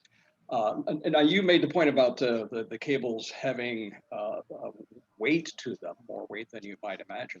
But it's actually worse than that because it's not static weight. It changes as you're tracking across the sky. You're dragging these cables with you. So the amount of pressure and the direction of that pressure on your equipment changes. So well, there are a number of bad things about this, but it certainly makes it difficult to get good tracking and guiding, especially with a mount that is marginally able to handle your load. Adding that extra dynamic weight to it and drag is a problem. Perhaps more importantly than that is, of course, the possibility of cables catching on things, cable snag, we call it, and possibly doing some serious damage. So the traditional thinking on cable management, of course, you start with being neat. Get your cables bundled together with some caveats on that, of course. You have to be careful of signal integrity in some cases, but for the most part, make it neat. Then what you want to do is to minimize the amount that things are moving. So you make enough loop in the cable to handle all the movement, and then fix it right at the point where you have rotation in the mount. This is assuming that you don't have a mount that supports through the mount cabling. So you can make two loops, one to handle the declination axis and the second to handle the right ascension axis. So you need enough cable length in each of those loops to allow free motion all around. Having these points as close as possible to the point where it rotates minimizes the amount of change in the weight. So you're doing the best that you can to make this work, to track and guide properly and avoid cable snags. I don't have any pictures to demonstrate this, but they're really easy to find. I did it the other day. Just Google telescope cable management, and you can see any number of pictures of good and bad examples of this. So I use a Paramount Mighty mount, which does support through the mount cabling. And so a long time ago, started using that. And I thought that this was very good. Certainly it avoided all the mess and all the possibility of cable snags. And by definition, gets you that concept of everything going through as close as possible. This is as close as you can get through the mount, is right there at the point where things are rotating. But I found I had a whole lot of cables in there. I could actually feel it. And in particular, the Paramounts have a very nice feature of on the back of the Versa plate, there's a little electronics box that gives you USB power and some other things. And that's all supported through cables that run through the mount. Well, I wasn't actually using any of those things that they provide because the USB, there's only 2 ports and they're USB 2. The power is very limited. So I essentially made my own version of that stuff. And then after running the cabling through the mount, I removed all the stuff that Paramount had put in it because it's a lot of cables. And I was surprised actually, after removing those cables, I could feel the difference, that the mount turned more easily. Oh. So this was sort of the beginning of a concept that we have the technology today to allow us to really minimize the amount of connections up, going from the ground or from the floor of your observatory up to the telescope. USB 3 with 5 gigabit transfer rates provides all the bandwidth that you need to support everything that you do. You combine that with a single power cord, and you can have a whole system with just 2 cables. So we talked about this, myself and Wayne and John at Feather Touch, and decided to do something about it. So we came up with this. This is called the Power Hub. So it does the things that I just described. Right here is a 12-volt power input, and then you have numerous power outputs, both front and back. USB 3 upstream connection to your computer, and there's an internal hub with 6 USB 3 outputs. Now, this does most of what you need, but there's still some things that you need at the telescope, specifically focus control, like we talked about with Wayne earlier, and dew heaters. So we integrated those things into this box also. You have here 3 dew heater channels. Actually support both bipolar and unipolar motors. Not simultaneously. It's not a dual channel focus controller, at least not yet. But you can use either one. Then right here, there is, well, the third area is a connector for an environmental sensor so that you can get temperature and humidity data. The Feather Touch motors provide temperature information already, and that's available through that connector. But it doesn't give you humidity, so we added an additional connector. You know, it's unfortunate that it would be nice if you could just put that sensor inside the box, but then it wouldn't be giving you the ambient temperature and humidity. It would be telling you what's inside the box, which being an electronic device is going to be a little bit warmer. So there's a number of interesting things about this, perhaps starting with this connector right here. If you can see it, this is an Anderson power pole, something that is gaining a lot of popularity in astronomy. It's already extremely popular in the field of ham radio, which has a lot of overlap. A lot of people in ham radio are also into astronomy. They're great connectors. They're inexpensive, very easy to construct the connectors yourself. They're, what is the right word for it? I want to say unisex. Genderless is the right word, I guess. So you put together a black and a red pair, and another black and red pair just mates with it, even though they're exactly the same as each other. Sorry, Greg, I'm just going to hold you for a second. Hey, Sure. Wayne, can you mute your microphone? Because I can hear whoever's on the phone in the background having a good old conversation. I have kids at home. All right, thank you. So we decided to use that most definitely for the power input, because this has to handle all of the power for your entire system. whatever gear you might have is going to be powered through this one cable. So similar, we also provide a nice hefty cable. This is the standard cable, and you can get a better look at the power pole connectors there. This is 14 gauge wire, and we will have the option for heavier cables also, and different lengths if you need something longer than the standard 2-meter cable. Also has one power pole output. If you've got say a real big camera that needs a lot of power, plug it in here. This will handle up to 15 amps, which is massive. I can't imagine anybody actually needing that much, but there it is. The others connectors are all your standard barrel connector, the 5.5 by 2.1 millimeter, because that's what almost all equipment out there today is. However, we chose these connectors very carefully. These are just awesome connectors that I don't think I could possibly get it close enough so that you could see it.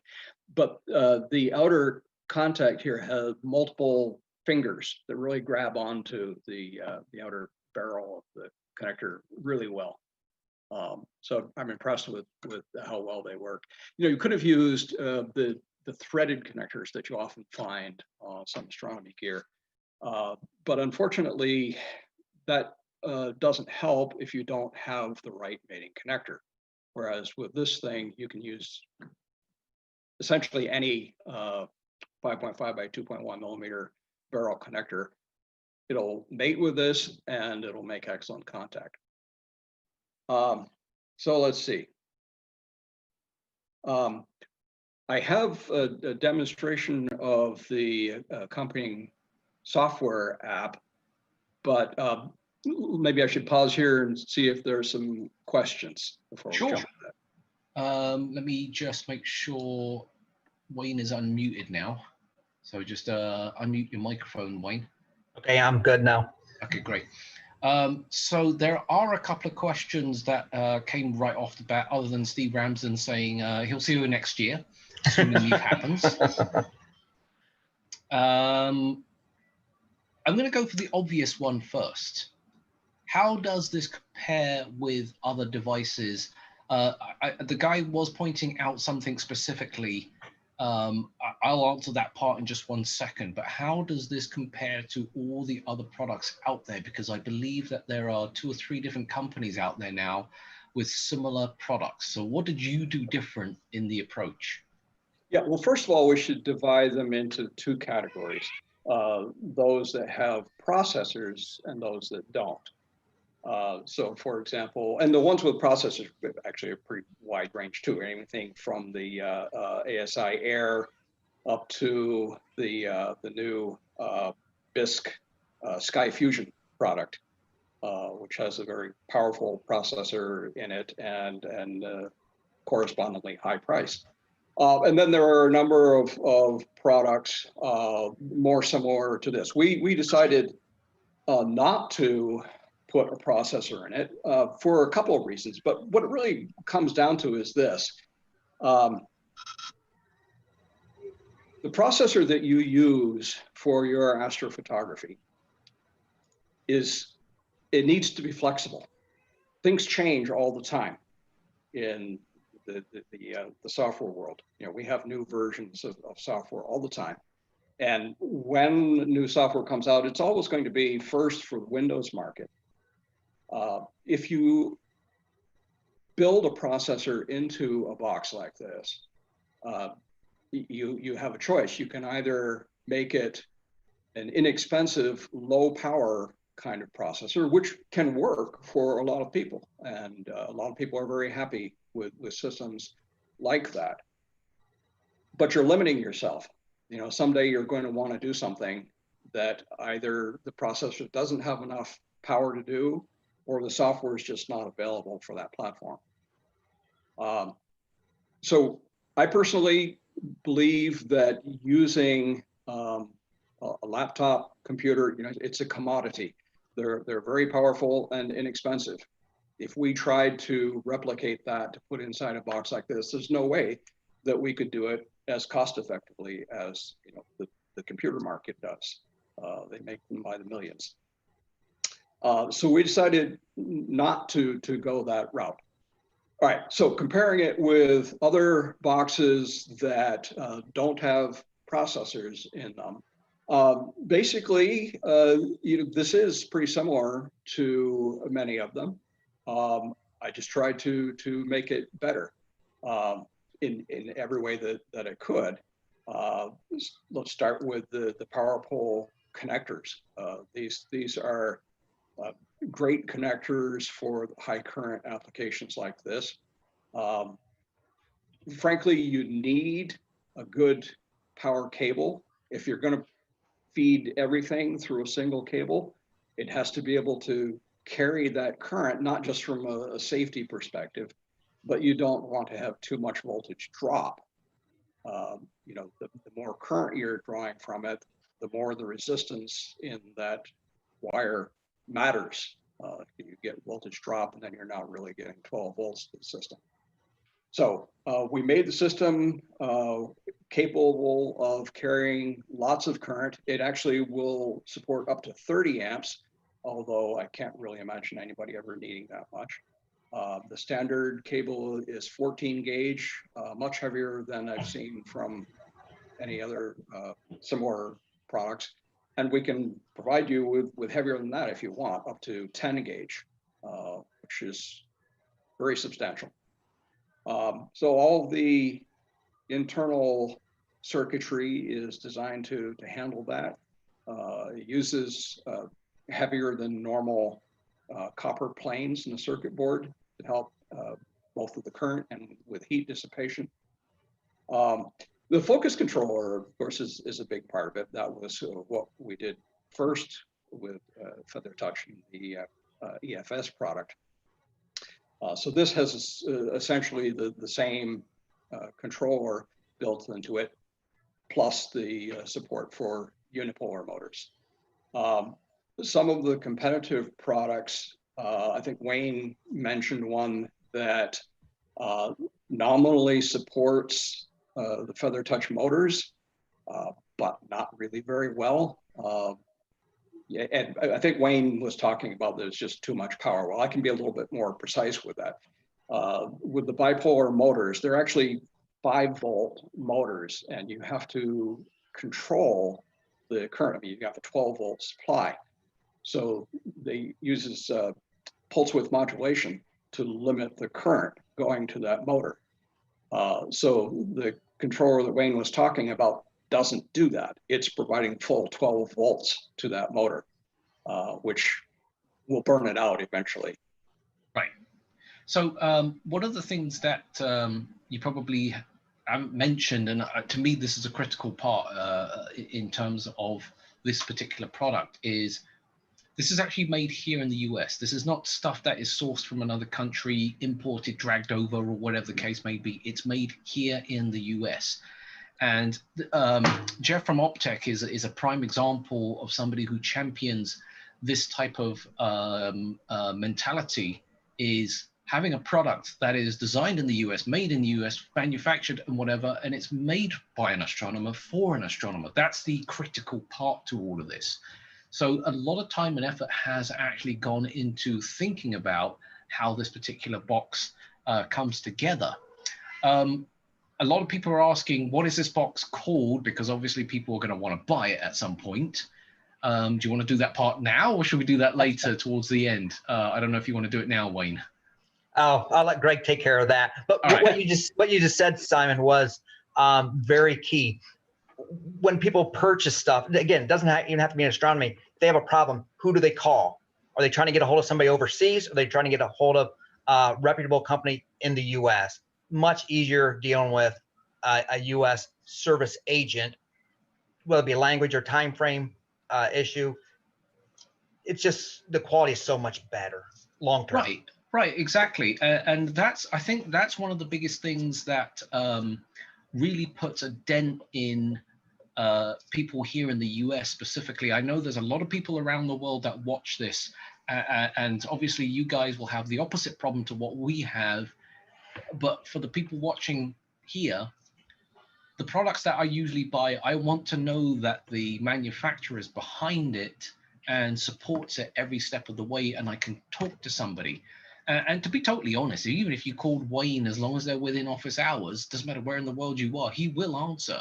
So it's not like, you know, they hide and pretend that nothing happened. So yeah, let's go into how do people find this particular power hub, because obviously a lot of people are interested in it right now. Yeah, well, we're still in the pre-release stage with this. I showed you this box, and I did not point out that this is a prototype. I don't really know for sure if it's going to look like this in the end or not. You know, the positions of these connectors will, because that's defined by the printed circuit board. But the box itself is still a little bit up in the air. Similarly, the software that I'm going to show you is essentially done, but you know, it's not released yet. So we're just consider this prototype stuff. A target release date is hopefully going to be sometime in early October if everything comes together. Once Greg finishes his part up, we'll send it out to multiple other beta testers because everybody's going to use their system somewhat differently. So once that feedback comes back, probably late September, maybe early October, at that point, we should be ready to go. So maybe as late as November 1, we should have everything completed, tested, and ready to sell. Yeah. So Wayne, I could ask you: Are we definitely going with the name Power Hub? As far as I know right now, yes. So it'll be called the Power Hub. So this is going to be a typical Starlight Instruments named product. It's exactly what it is. It's a power hub. That's correct. We don't spend time on hiring marketing agents and firms to come up with our names. We just think inside the box, not outside the box on that. Literally. What I'll do is, for those of you who are watching on the live stream and you are here in the US, if you are interested in becoming beta testers, please contact Wayne, because at the end of the day, we're not creating a product to try and sell and make tons of money. We're trying to create a product to help you, the people out there as astronomers. Greg didn't make this to try and make money. Greg made this possible because he has a problem that he's trying to solve.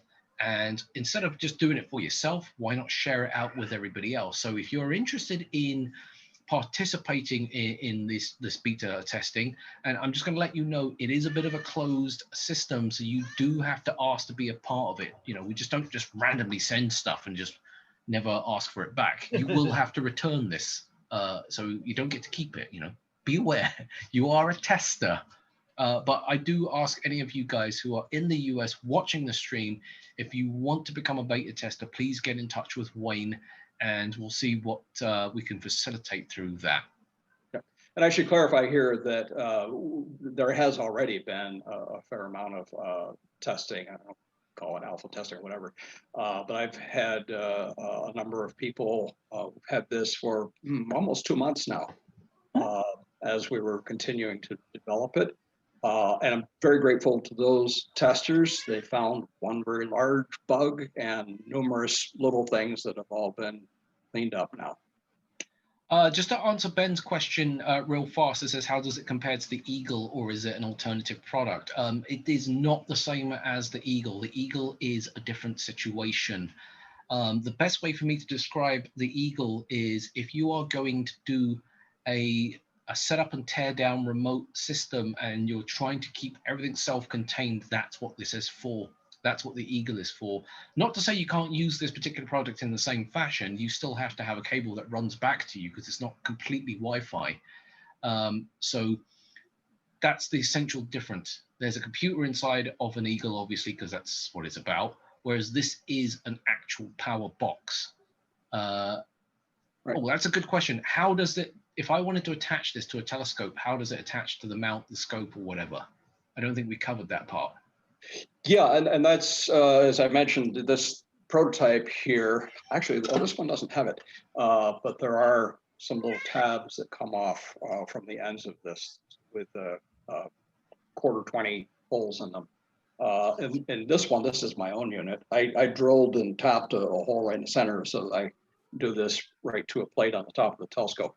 But that is stuff that is still up in the air, unless there's stuff that Wayne hasn't told me about yet. No, that's one of the finer points we have to do the research on.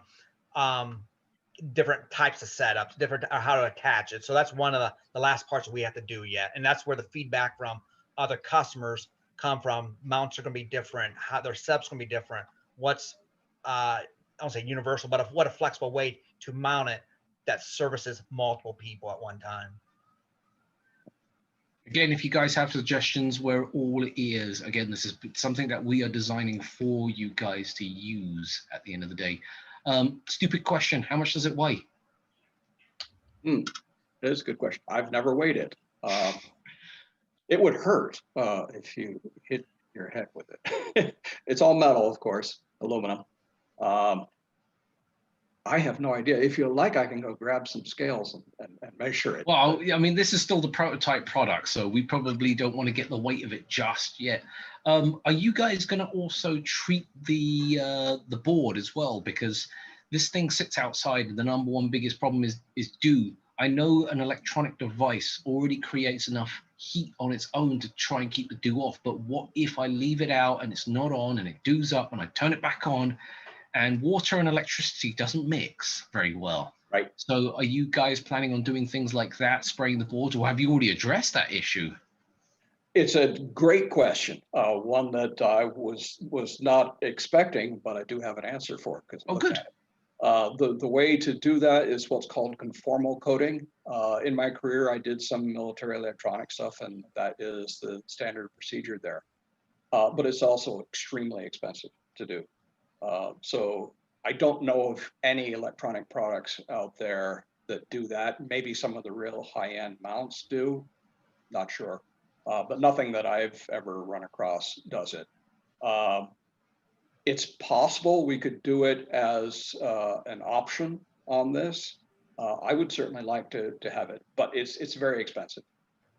Yeah, the actual coating procedure can be expensive. Yep. All right, let's stop delaying. Let's have a look at the software. Okay. All right, so you want to start the screen share? Yep. Let's bring it up here. Okay, so this is the application right here. So this is a standalone application for the Power Hub. There is also an ASCOM driver. And oops, I just killed it there. I'll bring up. I use Maxim DL most of the time. So I brought that up over on the right side. Usually hits full screen, but just so that we can see everything. All right, so I have already, there's a button right down here that we click to connect or disconnect. Right now, well, I'll disconnect it so we can go through the process. I guess first it has to have focus. Why didn't that do anything? See, anytime you do a live demo, something's going to go wrong. Yeah, it always is the case. Okay, it is connected. Oh, I know why it wouldn't disconnect. Exactly. What I was about to say is that in order to use the ASCOM driver, you have to have this app running. And this is fairly common these days. It's just like with the Paramount mounts, you have to run the SkyX in order to control the mount, and then you go through that software with an ASCOM driver to control it through third-party apps. So that's the same situation here. I'm now connected to the focus controller through ASCOM in Maxim DL, but it goes through this app, and therefore it won't let me disconnect. In fact, it tells me right here, it says ASCOM driver is connected. Okay, so let me just disconnect that so that I can demonstrate this. All right, so normally when you launch the app, it would come up and look like this, and it says ASCOM is not connected, or it's disconnected. Click that, and now we get the green indicator that we're connected. I go to settings and set up Power Hub. This is where we set most of the features. We've got these name fields, which I can change for each of the power outputs.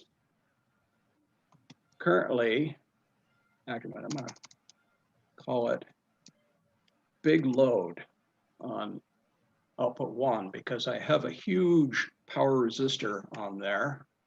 I'll use to just show you that it can handle a lot of current. And my second output, I have my ASI 1600. Okay. And then similarly with the USB ports, I can name them. So I have the ASI 1600 connected to port 6 and my Lodestar guide camera on port 5. Now there's one output of the Power Hub that can be used for several different purposes. It can be another standard output like all the other 12-volt outputs, 12-volt outputs. And you can see that just showed up over there as just another switchable output. Or I can make it a PWM, that's pulse width modulation output, which you can use for a number of purposes, and I'll get around to that later. Or thirdly, I can make it into a third dew heater channel. I can see it showed up down there. So I'm going to set it for a PWM in this case and name it flat panel. Okay, there's a number of other settings here. There's a couple of LEDs on the Power Hub, and we can control how bright they are. I usually have it set at 2/3, especially during the daytime. At night, I might go to 1/3. Now you notice that on each of these ports, there is an option for power on at startup. By default, all of the USB ports come up when you power the thing up. But the power ports, you can select whether they turn on automatically or not. And by default, they're off. Now you'll note that of the 6 USB ports, only 3 of them have this. Only 3 of the USB ports are switchable. The other ones are always on. Let's see, there are a number of other things on here, most of them not terribly important. Down at the bottom, we have automatic dew control. So this slider here lets you adjust a trigger point in temperature. But this is not the absolute temperature. It's the difference between the ambient temperature and the dew point. So right here it tells you that the dew point is 10.4 degrees. And so it's now set up with a 3-degree delta. So that means that the dew heaters would turn on at 13.5 degrees. Okay, so I'm done with all of that. Just close that. We have a number of tabs up here. The main one is the power tab. So I can just turn on and off all of these different outputs. We'll start first with my big load, which is just a big resistor. It's a 1 ohm, 200 watt resistor. We can see that our power has gone up to almost 140 watts. So our incoming voltage is 12.1, and that dropped a little bit because of the heavy load on it. There is some voltage drop in the cables, as I mentioned. So it's drawing 11.4 amps currently. And we can see that on a graph over here. I have to change the scale on this. It defaults to a 10 amp scale, but with that big a load, I have to go to the 20 amp scale. So this is showing the current in red and voltage in yellow. And the bottom graph is showing the environmental data, the temperature, humidity, and dew point. Just out of curiosity, does this thing have a voltage regulator built into it? For the 12 volts? Yes.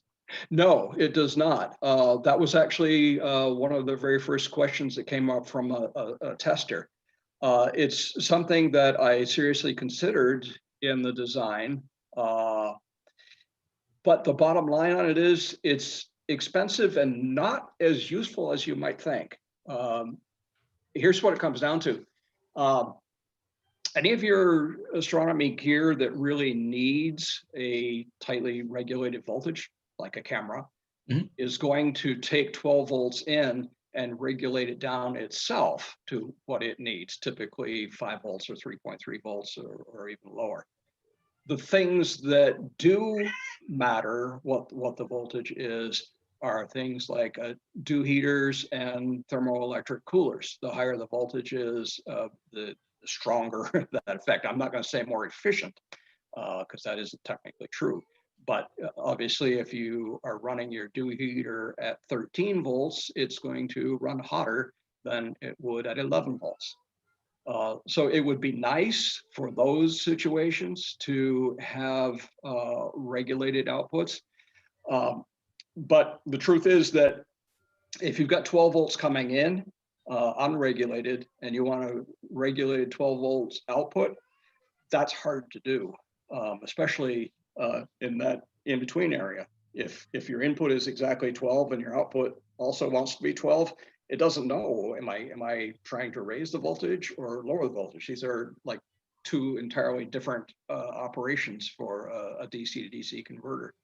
So it's possible, but it's expensive and problematic and not really that important a thing to have in most cases. Other question here is do you plan on Indie compatibility, or should I really say, does this work on a Mac? Yeah. This application is strictly for Windows. I'm not really that kind of software engineer. I did all the embedded software in this thing, but at the application level, I'm not an expert. I know that in many cases it is possible to easily port something like this from Windows to Mac, but I'm certainly not going to commit to that. I don't just right. Okay. Yeah, because I think a lot of people who do this astrophotography stuff or astronomy in general, a large group of users are Mac users. I'd probably say about a good 20 to 30% is a Mac user. Yep. And then, of course, there's ASCOM Alpaca, which is be another thing. I mean, if this thing is already ASCOM compliant, getting this over to Alpaca is going to be dead easy. Right. Yeah, that is probably the next step. Well, I mean, this is the thing. I mean, I don't want to change the subject here because we've done this talk before, but I mean, if this is written in Alpaca, or if any of your devices at home are Alpaca, the platform is irrelevant because Alpaca, that's the design of it. It doesn't care if you're on a Linux machine or a Raspberry Pi or a Mac or a PC or whatever.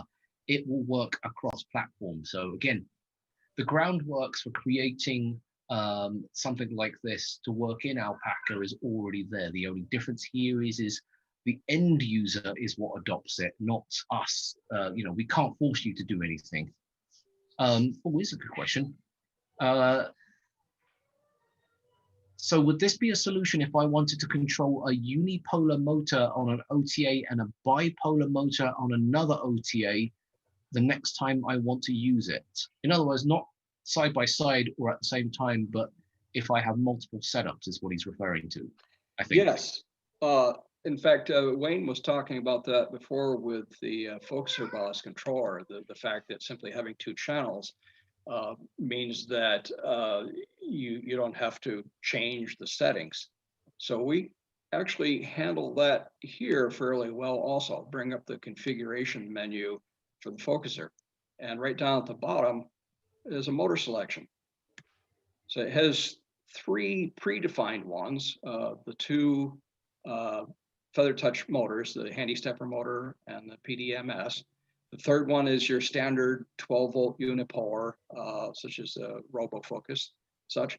And the other five are user selectable. You can put your own name on this and change all the settings to whatever you want. And then when you switch from, so I'm sorry, one of those selections, I killed it. It's just there behind it.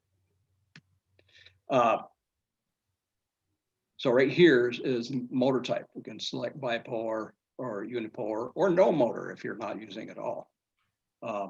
So like Wayne was saying, it's in this case, it's not a true dual channel controller. So if you're using one at a time, yeah, it's very, very easy. And well, I don't know if we could say idiot proof, but it makes it very easy to switch from one to the other. While we're here, I can go back to Maxim DL, connect to it, and see that, look at that. He's got the number here, he's got the number there. And I can control it from either side. I can tell the standalone app to move out 100 steps. He does, and the number changed over here too. Here I'll move in 50 steps. Changes on both. They both show the same temperature. Is there input power over voltage protection? Yeah, there's all kinds of protections. Go to the status tab here. These are all the faults. On this page, these things are latched. So if anything happens even momentarily, you'll get a fault message. I can make that happen with a very simple fault.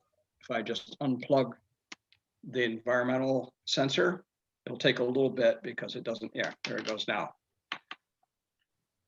So it's telling me that something's wrong with the environment sensor. And if I go over to fault actions here, I can say, well, yeah, I know there's something wrong. I unplugged it, so just ignore that. I still have to go back here and clear this fault. So yeah, you have input voltage over under tests, the total current, variable voltage, separate current measurement for each of the outputs, including the DO channels, a multi-purpose output.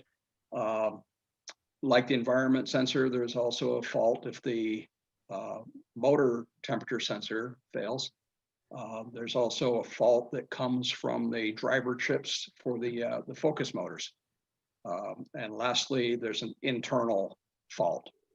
If the system, it's always monitoring itself. If it finds something wrong, it triggers that fault.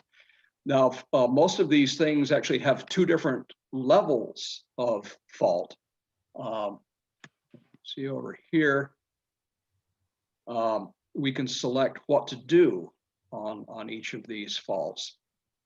And for the most part, this applies only to the first level faults. The first level is basically just a warning. It tells you something's not normal here. So pay attention to it. And you can program it to ignore those or to pop up a message when they happen. Or if you like, you can even make it so that the first level fault either closes the port if it's specific to one of the outputs, or close everything to shut down the whole system if it's a global thing like over under voltage or excessive total current. When there's a second level fault, you don't have any option of it. It's going to turn off that port to protect itself and your equipment. So it watches these things constantly. Each of them is a little bit different as to how and how often it is checked. But for the most part, most of these things are tested internally 5 times per second. Except the total current is actually 50 times per second. And so on. So this is actually a feature that I haven't really seen much of being utilized by many people. That's actually quite a good thing to have, because in an observatory setup, if say it goes, pear-shaped, I could be notified, or I can have it set up to do an action, or just straight up just shut down. Yeah. In fact, something that one of the testers pointed out to me, I hadn't really thought of, is that one of the reasons it's very handy to have the power switch on the USB ports is if you have some equipment fail, and especially if you're doing it remotely, you can't go over there and unplug it. But if I just turn it off here, it does the same thing. It's just like going over and unplugging the USB cable for that device. Then you turn it back on and it resets itself. Cool. Along the same lines, what you were bringing up on the power page here, there is a total amp hour readout. This is a cumulative thing. It's telling you, and this is useful if you're running off from batteries, it'll tell you how much power you have used in this session. We can reset this at any time. So normally you want to do that at the start of a session, so you can see how much you've used. Just before you keep going on, just to let everybody know, we've got about 10 more minutes left. If you guys got any more questions, try and cram them in now. Okay, so we've got about 10 more minutes left. Yeah, I did want to demonstrate this PWM output. It can be used for a lot of different things, but what I use it for mainly is to drive a flat calibration panel. So you can see here, I can just control the brightness of that. It's got 1023 or 1024 different levels you can set the brightness to. On the dew heaters, similar operation, except that here it's just in percentage, from 0 to 100%. And it shows you the power usage. For these outputs, the display is in amps. But for dew heaters, what you really care about is how many watts it's putting out. So that's what it shows. Watts is a measurement of heat, so you're trying to heat something up. Yeah, exactly. I'll plug this environment sensor back in so we get numbers down there.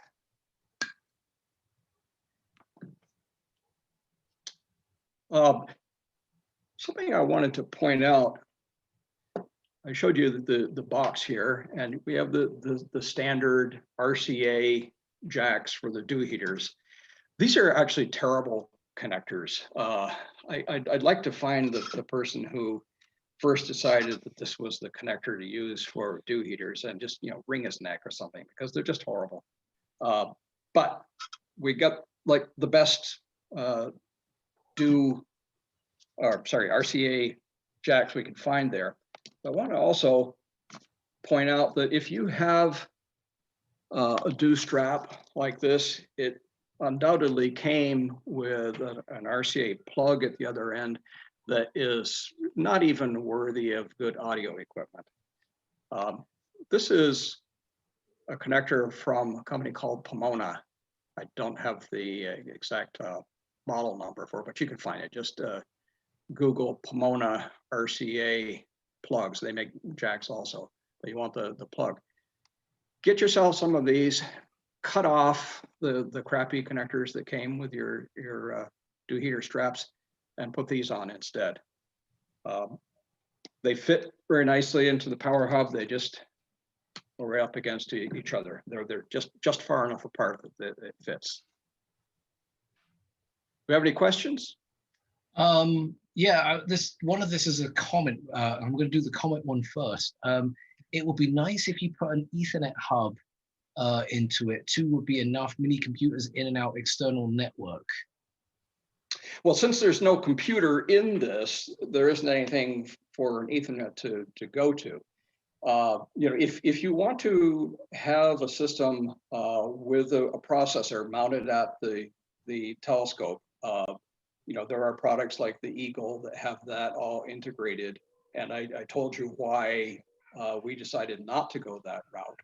But what you certainly can do is to get a headless computer like the Intel. Do they pronounce it NUC or Nuke? I never knew. It is pronounced NUC, N-U-C. Okay. Yeah, duck without the D. Yeah. So get yourself a headless computer and mount it up there on the telescope. You have a short USB 3 cable from that to the power hub. And then you can use either Ethernet or Wi-Fi to go from that computer to your control and monitor system, be it a laptop or tablet, what have you. So this is actually a really good question, and I was actually going to ask you this myself, actually. USB 3 ports, do they provide power? If so, how much? And how many amps? Okay, so the switched ports provide up to 2 amps. The unswitched ones are standard USB 3 ports, which by the spec is 0.9 amps. Perfect. All right, we're going to have to wrap this up because our time is almost up. I can run all day if I really wanted to, but I think we're going to run out of things to say at some point. I could talk all day. Yeah, well, maybe so could I. So who knows? So we've already talked about how when this is roughly going to be available, and I know that this is going to be the next obvious question. Do we have a price point yet? We do not.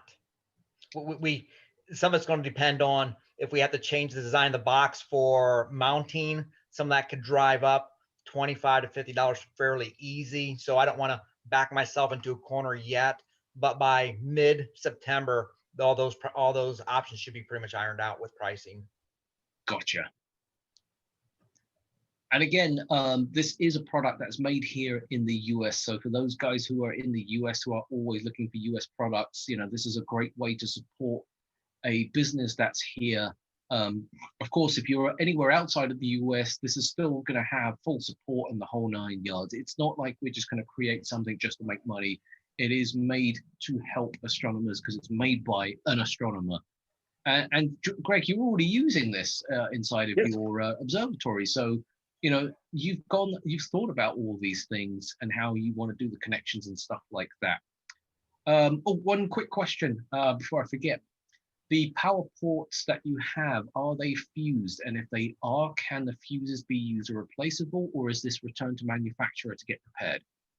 They don't need to be fused because the current is constantly monitored. Well, actually, let me restate that. There's 2 levels of faults. There's 2 levels of handling current. The first level is monitored by the internal processor.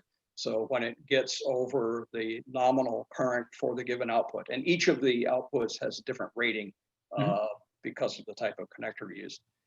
So when it gets over that first level, the processor detects it. If you get to a really serious overcurrent situation, like a short circuit, the hardware itself will shut down the output. Gotcha. But nothing else will turn off, just that port. Right. Right. So if you've got something that is pulling way too many amps, I'm trying to make this so these guys at home can understand it too.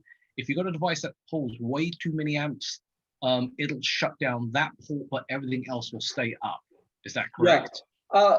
So conceptually, that's correct. In practice, I know because I've intentionally done this. In practice, what happens is if you actually short circuit one of the outputs, it will very briefly provide just gobs and gobs of current, and therefore the total current fault will be triggered and it will shut down everything. Right. Gotcha. And the same thing can be said with the voltage, that you can't suddenly just slam into 14 volts. I mean, if you're powering off a battery, if you get 14 volts from somewhere, I'd be wondering what the hell you're doing. Yeah, well, actually 14 volts is only a first level fault. It Right. will handle 15 volts before it goes to a second level fault. And the circuitry is all designed to allow even quite a bit more than that. Beautiful. All right, this just about wraps it up. Like I said, we could probably go on forever about some of these things and dealing with problems like cable management and stuff like that. First of all, Wayne, thank you very much for sitting through all of this. I've basically stolen 2 hours of your life that your wife can't have back. So I really do appreciate you taking the time out of your day to do this. And Greg, I really do appreciate you coming along and showing this product. Stay tuned for when the product announcement is going to come out. Hopefully we will have some of these units to start sending it out into the world for you guys to use. And again, if you're interested in doing beta testing for some of this stuff, or you have ideas, feel free to forward them over to Wayne. Again, the contact information is on their website, starlightinstruments.com, or you just Google it, you can find it. So yeah, any last words before we disappear? Thank you, Simon, for the time. I had fun. Yes, thank you, Simon, and it's good to meet you. Yeah, likewise. Okay, so we will have information on our next live stream being published at some point. I believe I do have a date, which is going to be on September 12th. That particular one, or the theme, is going to be CCD versus CMOS. So be aware this is going to be a very, very heated debate. We are fully aware that there are a lot of pros and cons behind one thing versus another, but we're here to do a particular talk that we are going to stir some controversy, and I know there's going to be a lot of angry people on chat on this one, so this is going to be a lot of fun for us. But you know, we do need to keep it clean, so do keep cool. This is all fun at the end of the day. So once again, thank you very much for you guys for watching out there. Thank you to Chuck, who is long since gone because, like I said, his wife dragged him away. And of course, our two current guests right now, Wayne and Greg. All right, guys. So we will see you next time. If you haven't already subscribed to our channel, subscribe, click on the like button, do all your usual things, and I'll see you in the next one. Thank you very much.